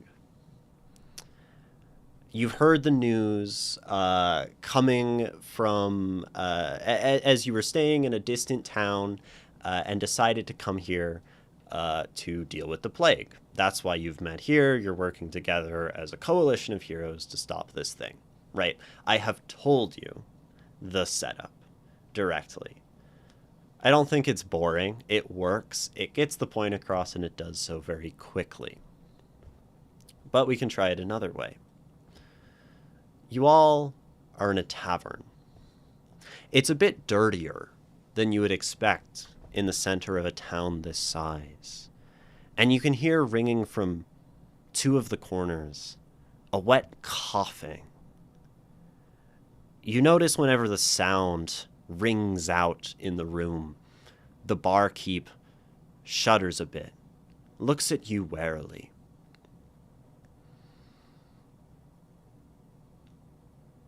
You order your drinks, and he looks at you sternly in the eye. Be careful of them folk. They've got the plague. Little more showing. I showed you some of the plague. I had a character tell you about the plague, right? This grizzled barkeep guy, instead of just telling you that the plague is there myself, right? Another way to do it. You're riding into the town of Bright Keep, and you see off to one side of the road a horse, its body covered in black boils, bloated to an unnatural size, something that you've never seen before. As you come near it, it seems to almost writhe with some kind of distinctly non-mundane, diseasedness or whatever. So you show the horse and you're like, that's weird. And then you show the town guards and he's got some weird marks on his face. And you go into the town and there's a fire burning and you go to the fire and then you go up there and you see their burning diseased corpses. Now you know, like, it's an issue, right? Affecting all these different things.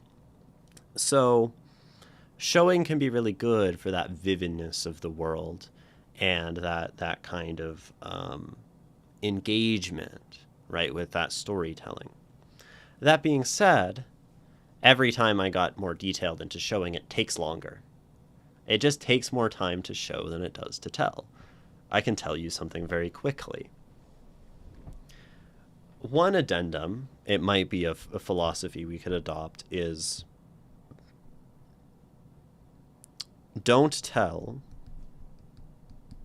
if you can show me in a more compelling way. And don't show if you can tell me in a more compelling way. And that's a question that maybe I'll just leave open on this prologue, right? I don't know, we haven't gotten to chapter 1 yet, but is there a way that all of this information could unfold naturally, not get in the way of the beginning of the story you're trying to tell, and be more vivid for your reader? Would that bog down everything you're trying to do narratively in chapter 1? What I needed was a chance, right? That's kind of the question we have to ask. Now, in terms of your telling, right, I think your telling is quite specific. We get things about the gift bearers. We get things about the nature and constraints of gifts. We get some societal things about social class. We get some stuff about how one's gift bearing happens.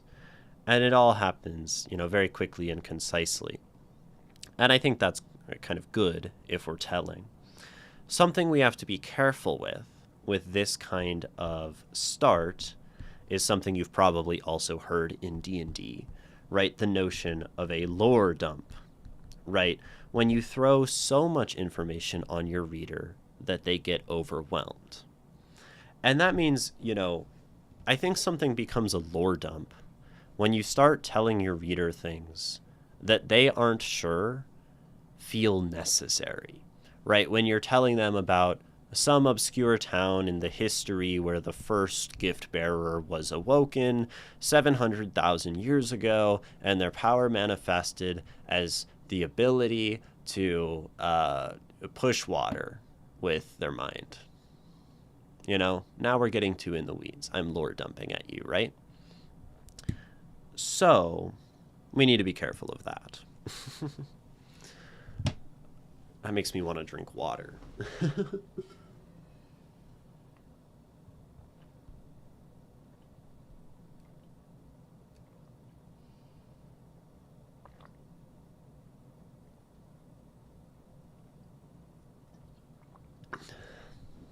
Yeah, so be direct. You say the first paragraph is a nice enough hook, but you lose the momentum with a big exposition dump.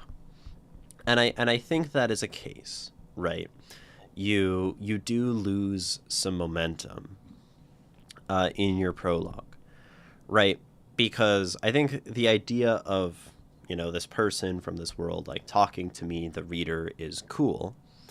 But then I'm like, man, now this person is like sitting me down and giving me a bit of a history lecture.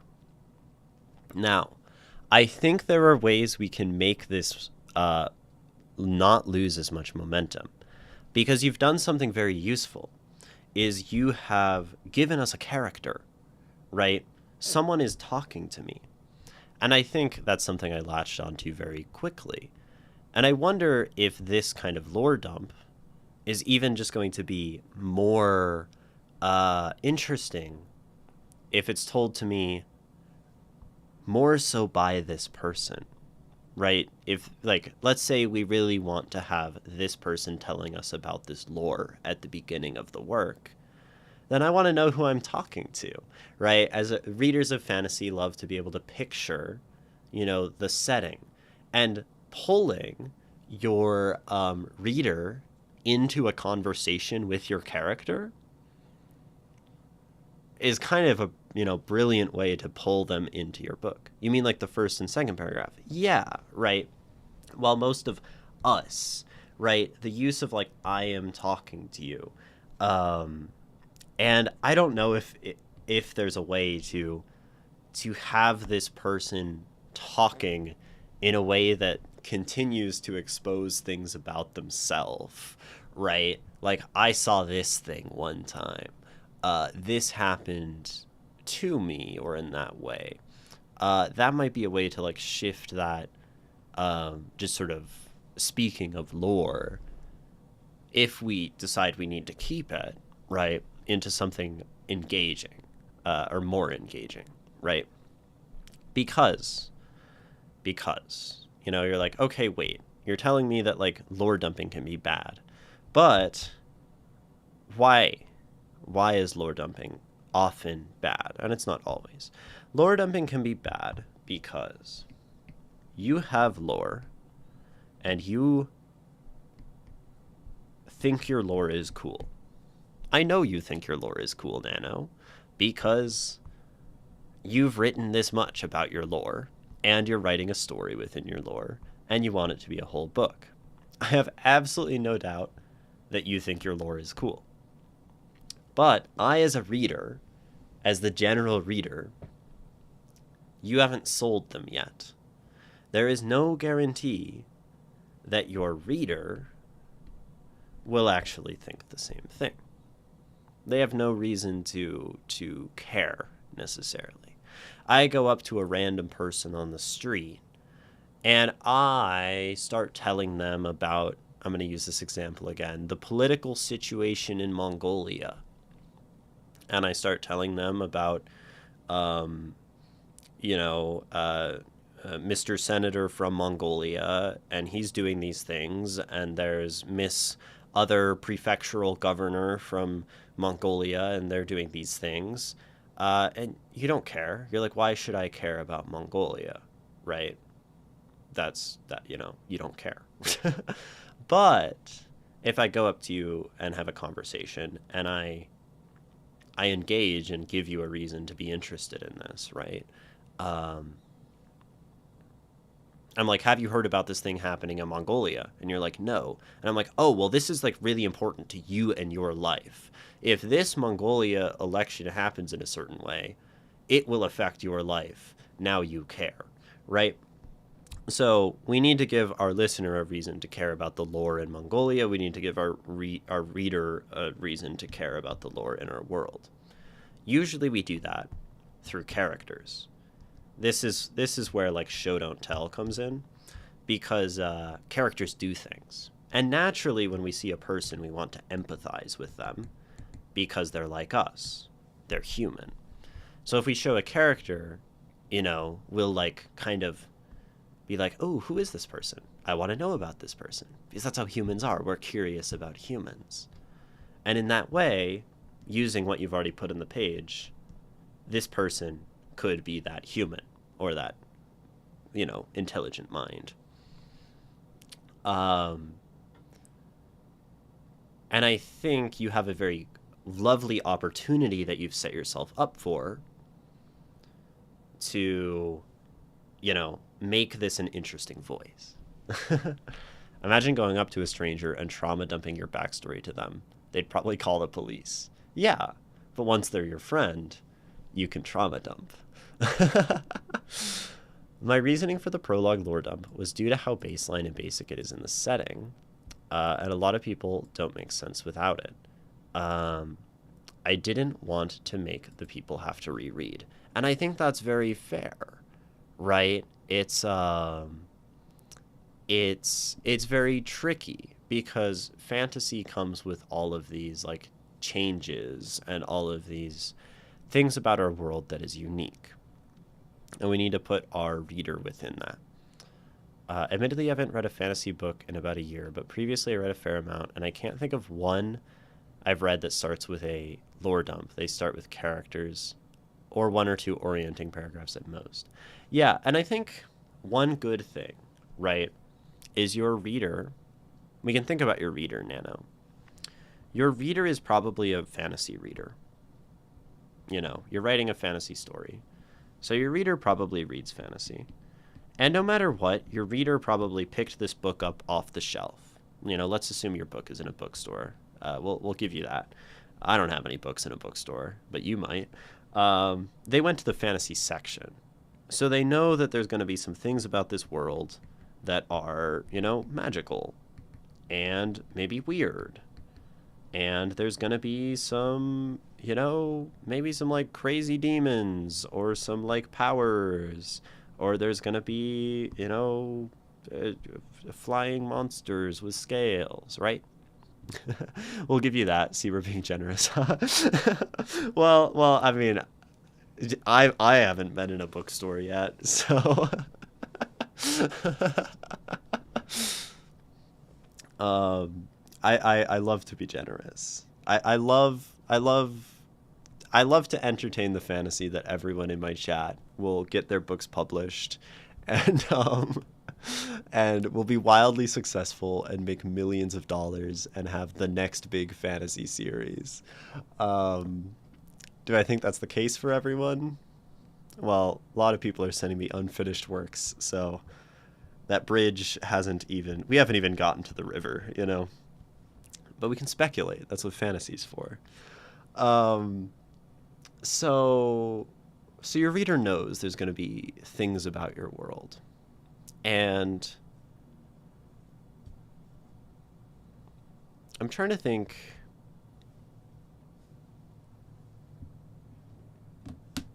What does Dune start with? I feel like Dune is really... Anyway, all beside the point.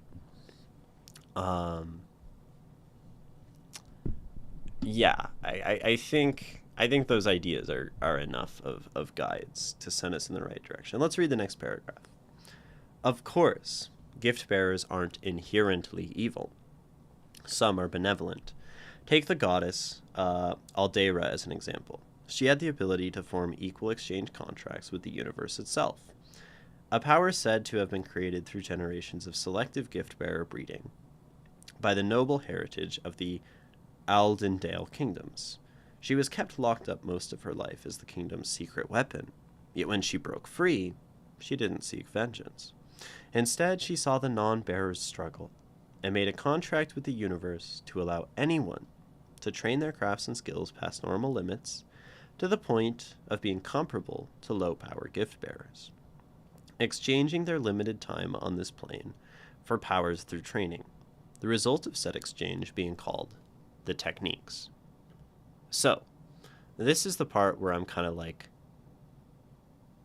holy shit, right? We're talking about a goddess and contracts and a kingdom that I don't know and all of this. And this is where, you know, some of your readers, I mean, it's fairly like understandable. Like, I know what happens. There's this chick.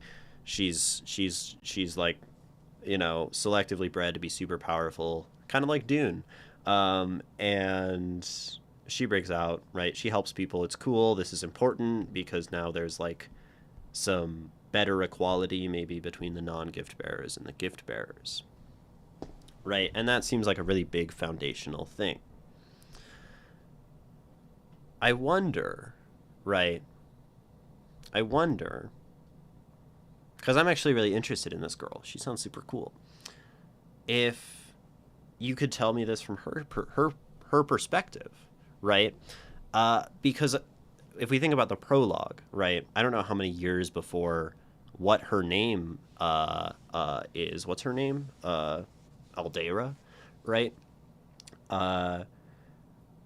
I don't know how long ago that was, but prologues, the beauty is if it was 1,000 years ago, that's fine, because the prologue has this ability to just be like detached from the story, set something up so that we can then have story, right? Story. And like, what if this began, you know, with a woman in a prison cell, right? We're in a prison cell. She's like suffering. She's struggling at the hands of the world. She's chained up to the wall. You know, pain, suffering. Here she is, Christ-like. And she breaks out of prison. Fuck yeah. She won. She's getting out of there. This is awesome. Right? And then someone comes up to her. Someone she knows. Someone that we know that she knows. Because they come up to her and they're like, we have to seek vengeance against the kingdom. You know, this can all happen within a prologue, right? The kingdom, the castle, whatever. And then she's like, no, I can't do that. Look at that person there on the street. It's some pauper who's poor and dirty and suffering, right?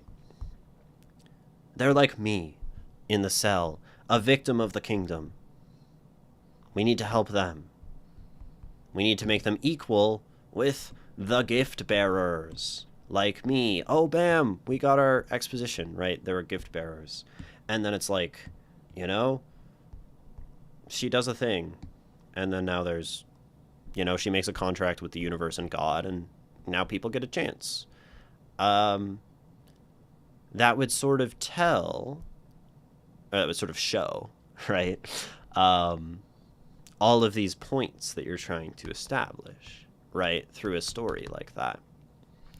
And the idea is, you know, really when we see this person, this relatable, maybe not super relatable, but at least empathy, this thing that we can direct our empathy at, this person. We want her to win. We want her to do well. And when we want something from the characters in a story, we keep reading. Your goal as a writer, right, is to keep your reader reading. And making them root for someone or root against someone or, you know, be scared with the character or be hopeful with the character, right, is going to push them to the next chapter, right? And yeah. That's the idea of, you know, the sort of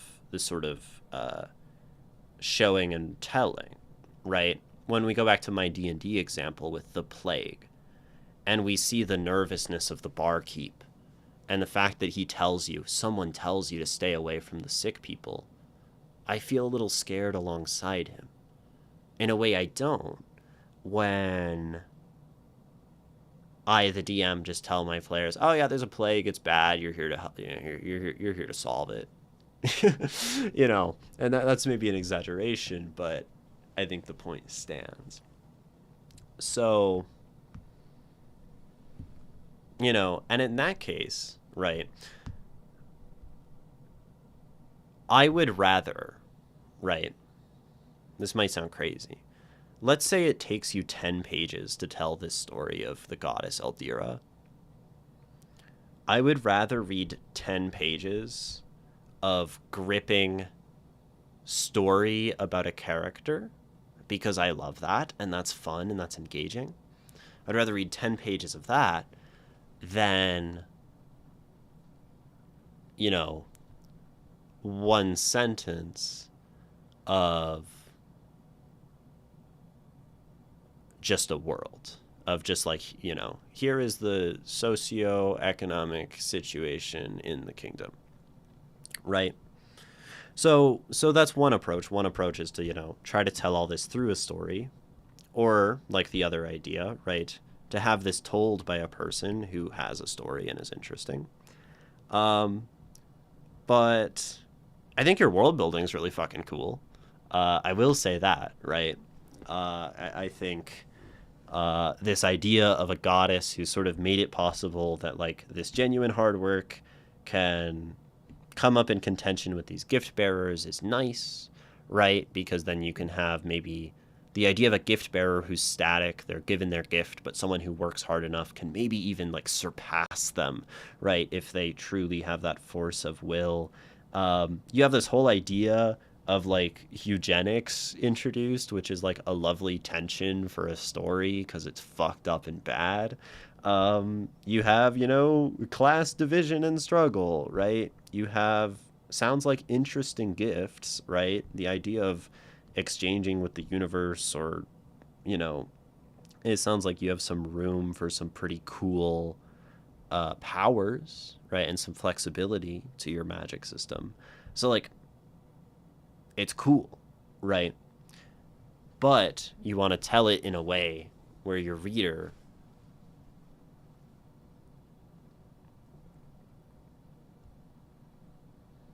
will enjoy the story and then accidentally realize how cool the world building is, right? I think that's the idea. um, I think this prologue is sort of great. I think this would be great as a primer for a D&D campaign, right? If you were a DM and I was playing in your game and you put this in front of me, I'd be like, oh, there's all these things happening in the world. It's communicated to me very clearly. So now I can set up my character to play within this story, right?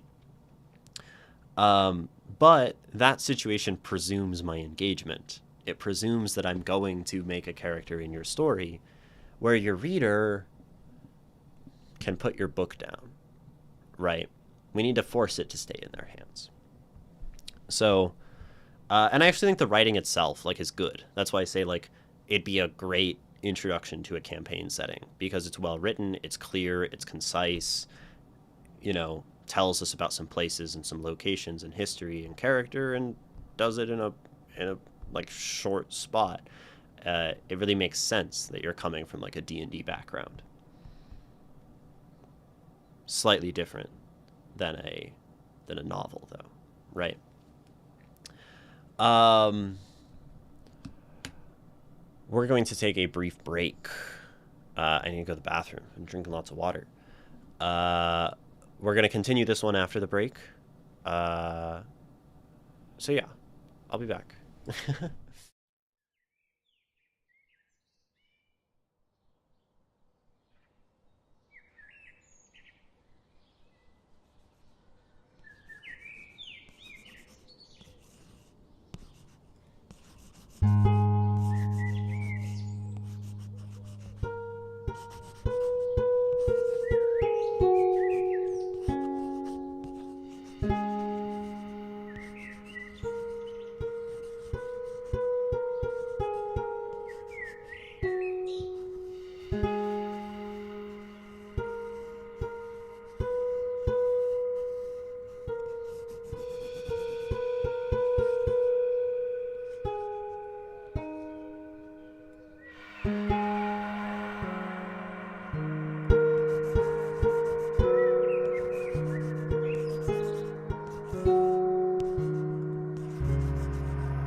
Hello.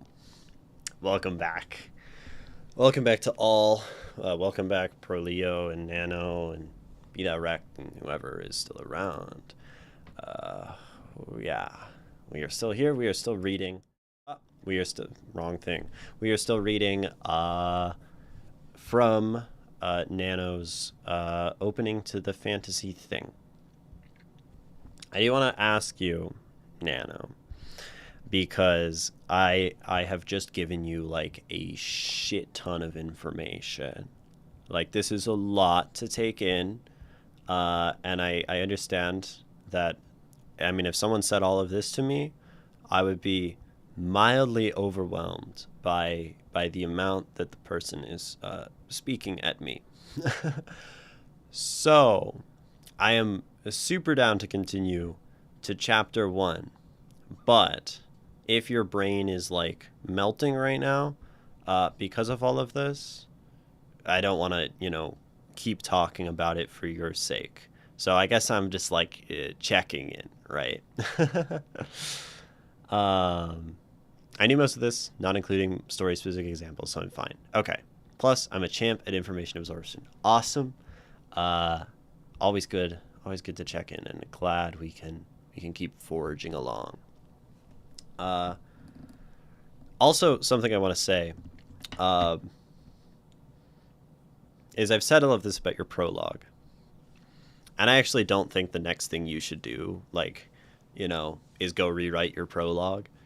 Um, I don't think that's helpful. I think you should probably keep writing forward into your story and keep telling more story and keep, engaging with your characters more.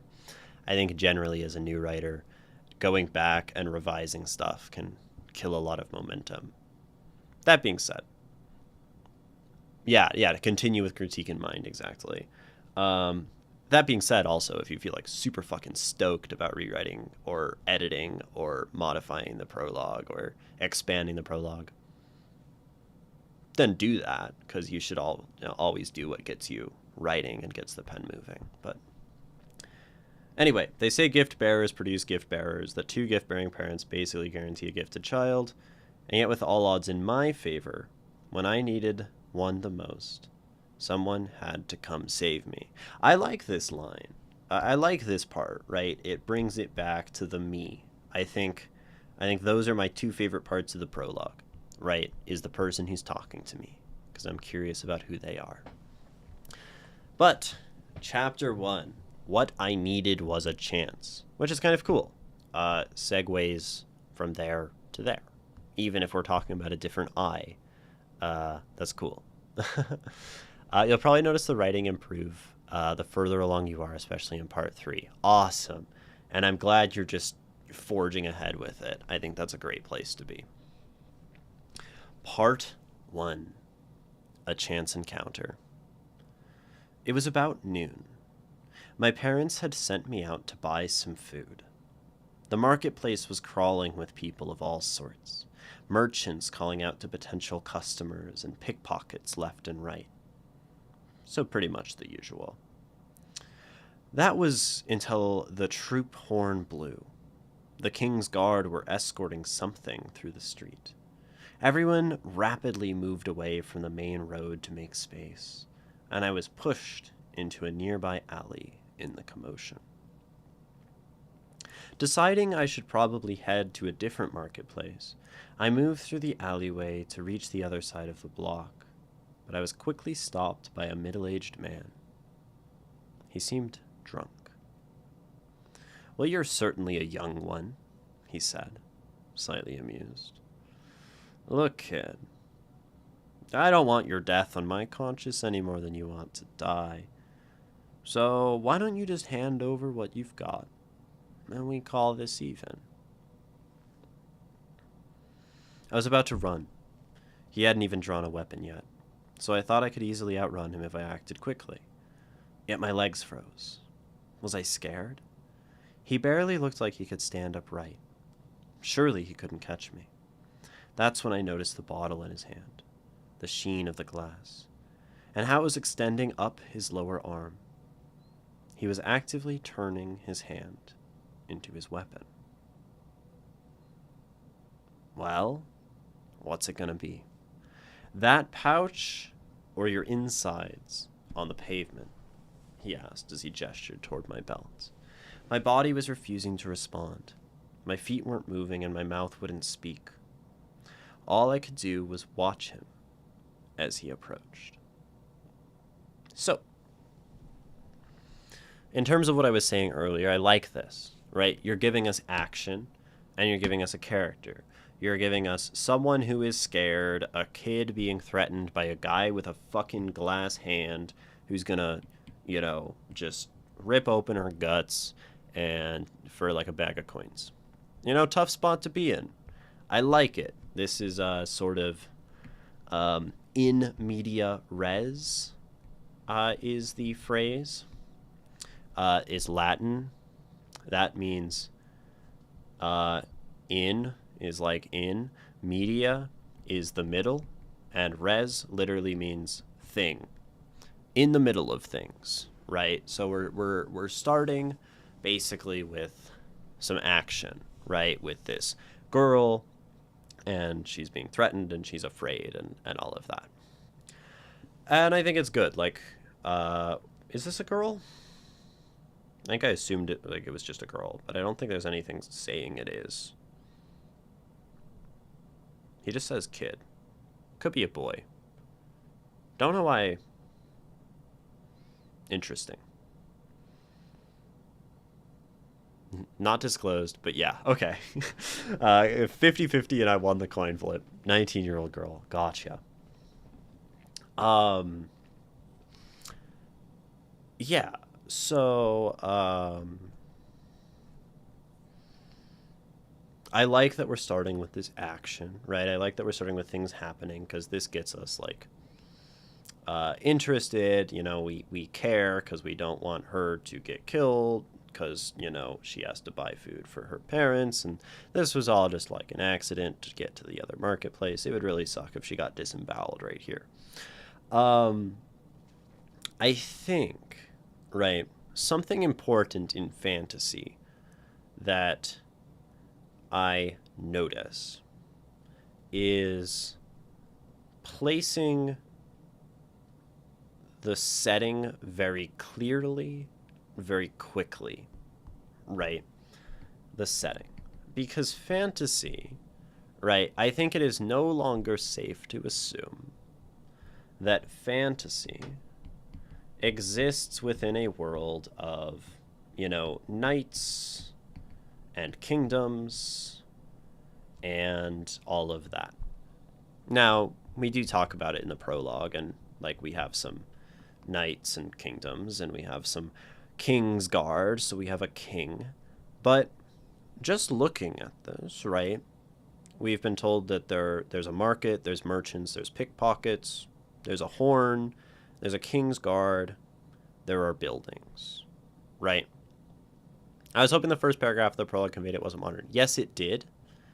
It did, but, right, even within this fantasy of, like, knights and kingdoms and whatever, which I think you have conveyed, all of these look different, right?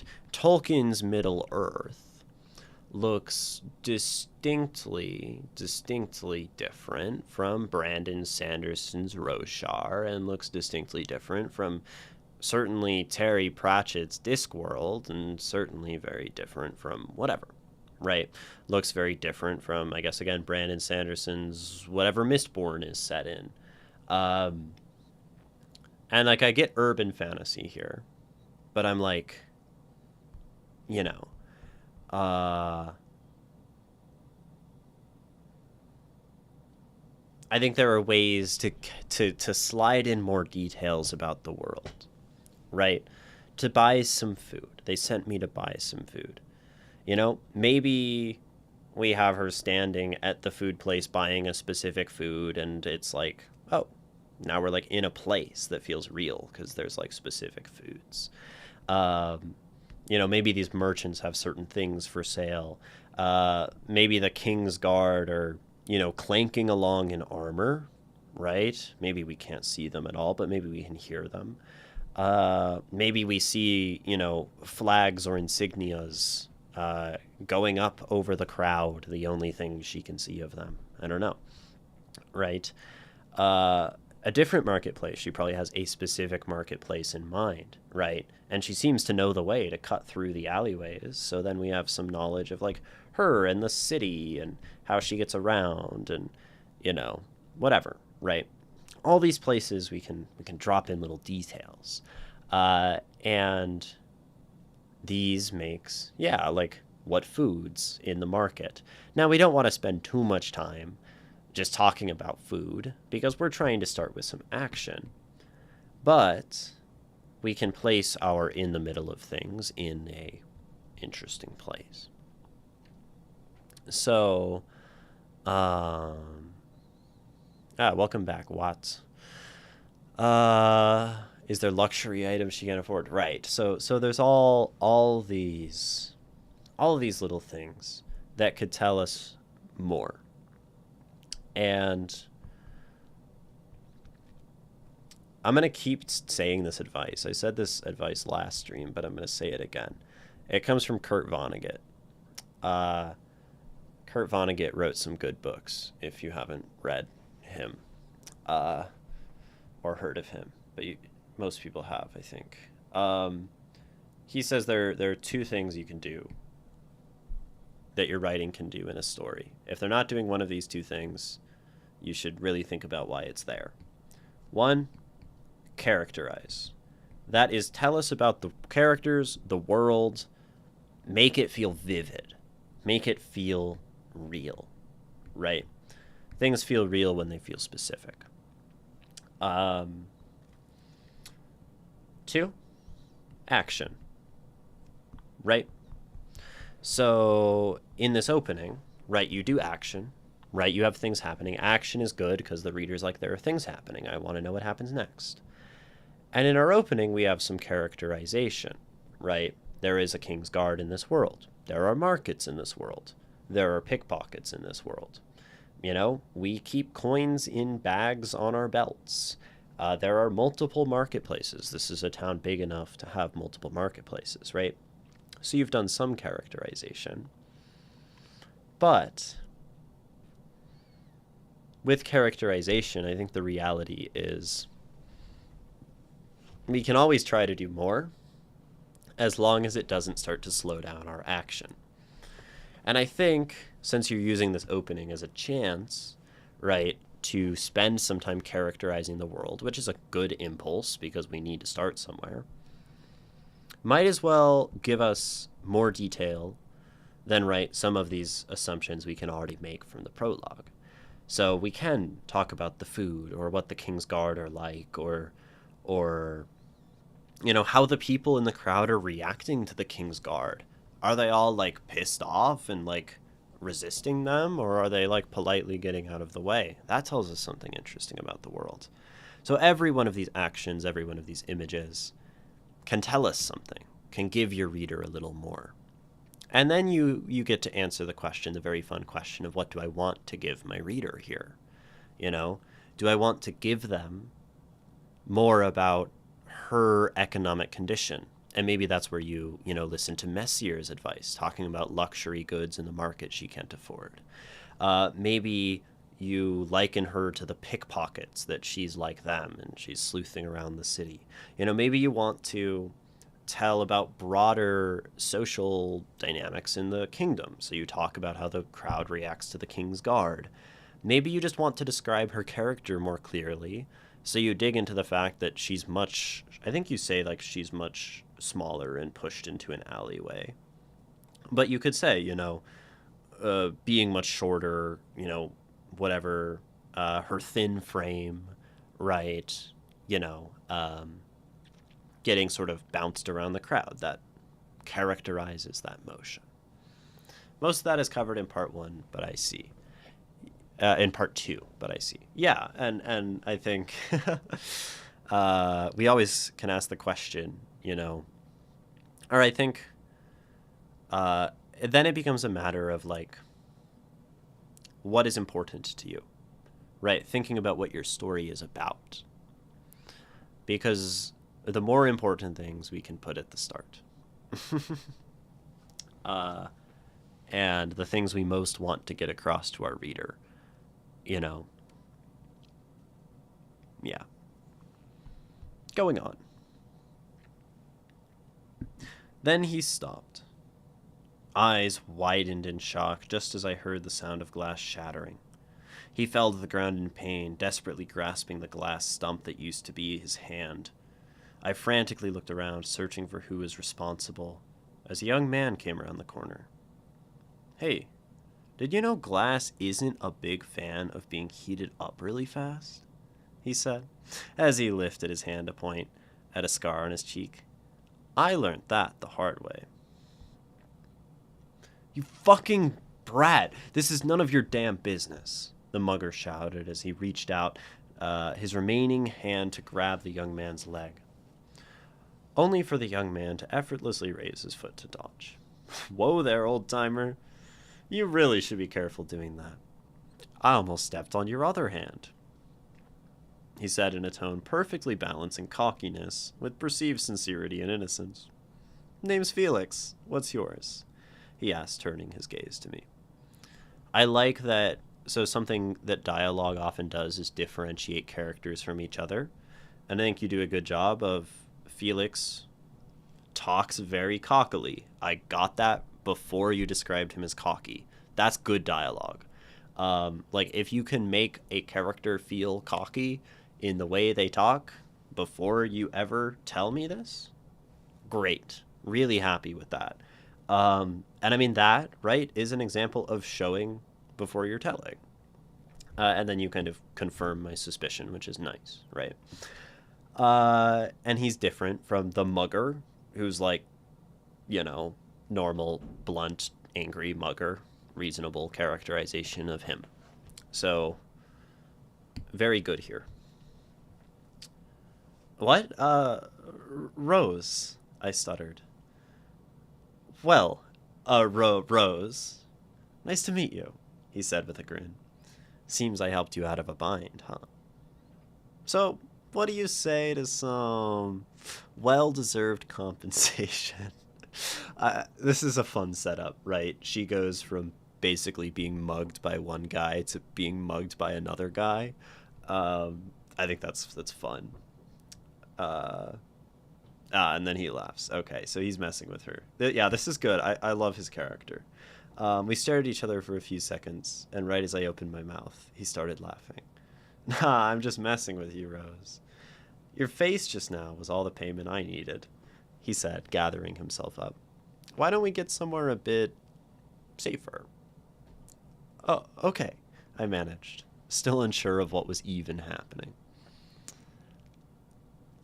Writing-wise has potential, but feels a tad rough. Yeah, and I mean, it's Nano's first story, so there's always going to be rough things. But I think your dialogue here is really like a strong suit of what we've seen so far. So, yeah. Are you a smith? I asked him cautiously. Kinda. My father is, he answered reluctantly. Though he never had a gift, so you can imagine his excitement when I was suddenly able to control the temperature of metals and crystals. He chuckled. Sure as hell saved us some coal expenses last winter, though I doubt that's much of an issue to him anymore. Oh, did I skip something? I totally skipped something. That's why I'm like, we just skipped to her noticing he's a smith. Like, how did she know? As I followed him through the streets, I couldn't help but get lost in thought. Who was he? Why did he save me? And most importantly, was I still in danger? As we turned to face the breeze, I noticed the distinct smell of coal coming from him. There we go. Was he a miner? No, his outfit and attitude seemed much too privileged for that to be the case.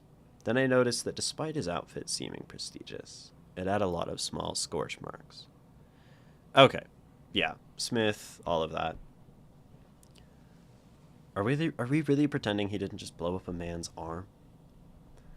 And should he really be speaking to me so nonchalantly? I thought to myself. Either way, I should probably keep him talking. Even the most dangerous man is safer to be around when he's pleased. Something I'll note here, it's sort of nitpicky, but sort of an important lesson more broadly, um, is we're using italics for thoughts here, right? But we're also thinking and doing internal monologue in this paragraph without italics. And it's not necessarily, that one of these or is better than another, or that one is wrong or right. But whenever, we're doing something in a work, and, this goes for our punctuation, like italics, or, the way we handle dialogue or the way that we name chapters and parts, right, is we want to be consistent, no matter what. Just choose something and do it the same way, because then our reader knows. The rest of the work uses italics. I learned the standard from critique on the previous paragraph. Perfect. Awesome. And, I personally don't think I'm a fan of thoughts in italics. But that's just me, especially with long thought out passages. Usually I think for me, communicated in non-italic is better. I don't really like having lots of italics on the page in big chunks visually. But that is entirely an aesthetic preference, and I would be lying if I told you it was wrong to use italics or it was right to not use italics, or whatever. It's just choosing, committing to it, whatever. And yeah, know that you can do whatever you want as long as it works for your reader and it's clear and it's functional. And italics are a very strongly used convention, which a lot of people do adopt, even if I don't prefer it. Oh, what smithy does your dad work at? I asked. He went quiet, slowed his pace to a gradual stop. I messed up, I thought, panicking. He stated, stern yet soft in tone. Let's not talk about that, all right? In a painfully cold tone, he said, You're safe now. We're surrounded by people. There's no need for you to still be following me. Right, I exclaimed. Thank you for saving me, Felix, I said, trying not to leave things like this. You're welcome, he stated, refusing to face me. And sorry. He began walking away. He walked away and I didn't stop him.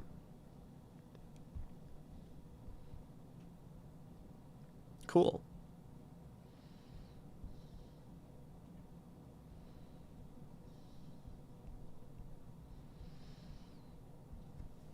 Yeah, I think, as you said, I mean, I think it even gets stronger from, here to here.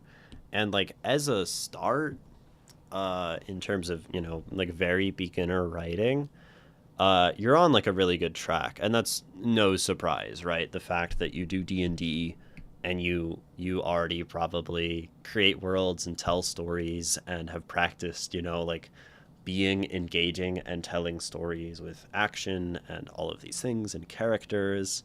I'd imagine your dialogue is really helped by role playing, right? Stepping into these characters and the way they might speak. So, I think lots of good things is what I will say. I think there are some really nice moments of dialogue. This shift in tone is very quick, right? That we go from this sort of laughing and happy, and of course it's supposed to be sudden. She touched on something really quite,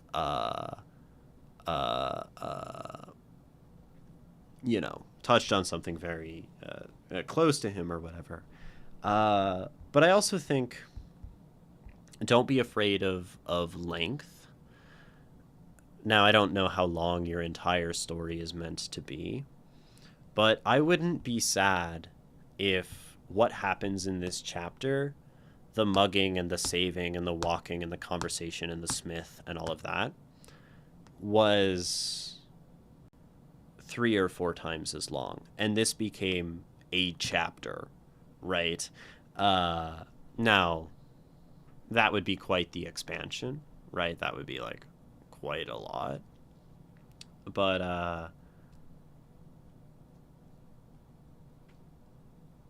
I like characterization for sure. uh, so oh no, you're good. You're good. So I'd say that you know, don't be afraid of length. Uh, let let these interactions really play out and be vivid and detailed. Um, I'm personally in the camp with fantasy and with most writing as a poet, unsurprisingly, of not leaving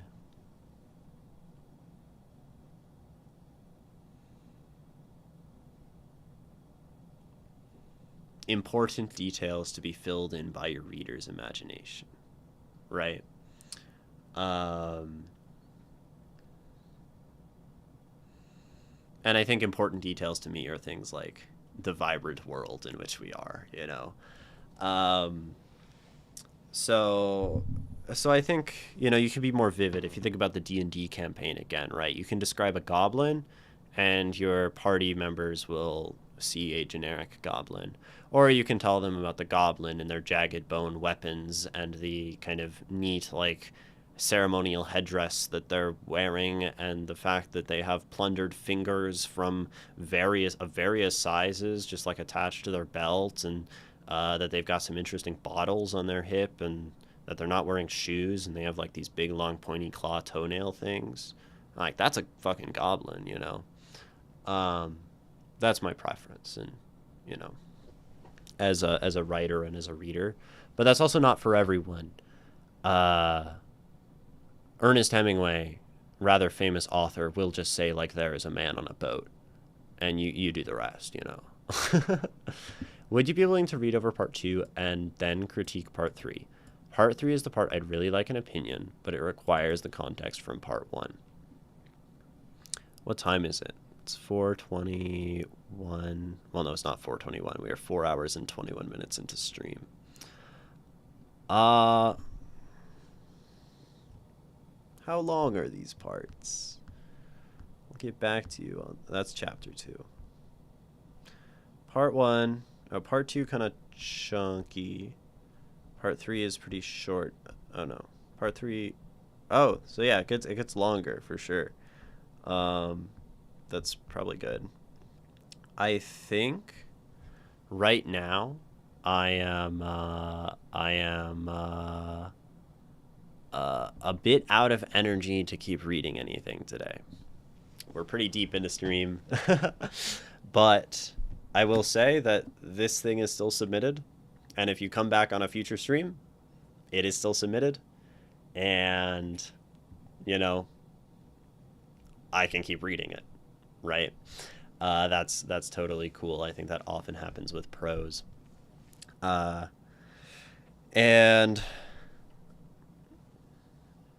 I hope all of that advice wasn't too like trivial or too much of stuff that you've heard before. But I also think, people talk about show don't tell, and then at the same time, I think there's a lot more nuance to something like that, which I went into. So hopefully there were some nuggets and some helpful things, and I really appreciate you sending your work, because it takes a lot of courage, especially as a new writer, to send work, and work that you sort of acknowledge in yourself, as beginner, right, and subjected to that. And um, I have the deepest gratitude for not only people who will just do that, but people who will send their work to me. I think you're doing a lot of really good things, and the fact that you have the spirit to want to share your work and have it critiqued and looked at and get feedback, and then keep improving means that if you keep writing, like, you're going to get to the place that you want to go, right? And it's just about keeping that inspiration and that excitement and that desire, right? So you're doing everything right. And that's fucking awesome. So thank you for sending that, Nano. And on a future stream, provided that you return, we will be able to keep reading it. Not the next stream, but maybe in like a week or something. If you're wondering, streams happen on Saturdays, Mondays, Wednesdays, and Fridays. Yeah. Oh, do you have any other questions about the stuff we read? I always ask that at the end. Do you have other questions within the scope of what we discussed? Because if you still do, you can ask them, now. It's not like stream is ending like right now promptly. So, yeah. Not at the moment, but thank you. Yeah, and in chat, as long as we're not directly looking at someone's work, external questions about writing are always welcome. So, if anyone can come in at any time and be like, hey, I have a question about how dialogue works or whatever, and I can try my very best to answer those questions. Face Your Fear, you were saying some stuff. Small advice, let dialogue be dialogue at times. There's a habit to force the story to move into a certain direction. That's, a good point. While fine occasionally, it does stop the dialogue here and there. Yeah. I think that's generally some good advice. Don't worry, someday my part of the chapter will be read too. Yeah, someday. There's a third layer for games that I learned in game design school. Do, show, tell. Oh, that's a really cool framework, Wombat, right? Because games are fundamentally done through the action, right? Of the player being involved. Yeah, I think that's pretty fucking cool. Doing. Yeah, and in a book, you don't have do because the world has to act upon your behalf to take you through the story.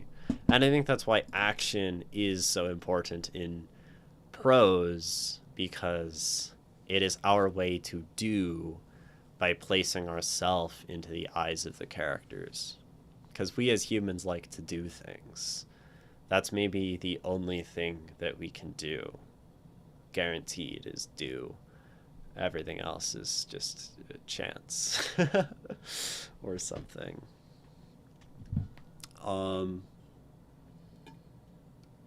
Yeah. Thank you to everyone who has been in chat giving lovely thoughts, feedback, questions, all of those things. And thank you to the two people whose stuff we read on stream. Thank you, Nano, and many thank you, Nano, and many thank yous to Furry Combat Wombat for the twofold courage of sending your stuff to me. I deeply appreciate it. I say it always. Stream can't happen without it, and it means the world to me, that people send me their stuff and I get to talk about it, and people seem to want to listen is kind of cool too. Yeah, I think that's all for me. So thanks for watching. Keep making art you love, and keep finding beauty in the world.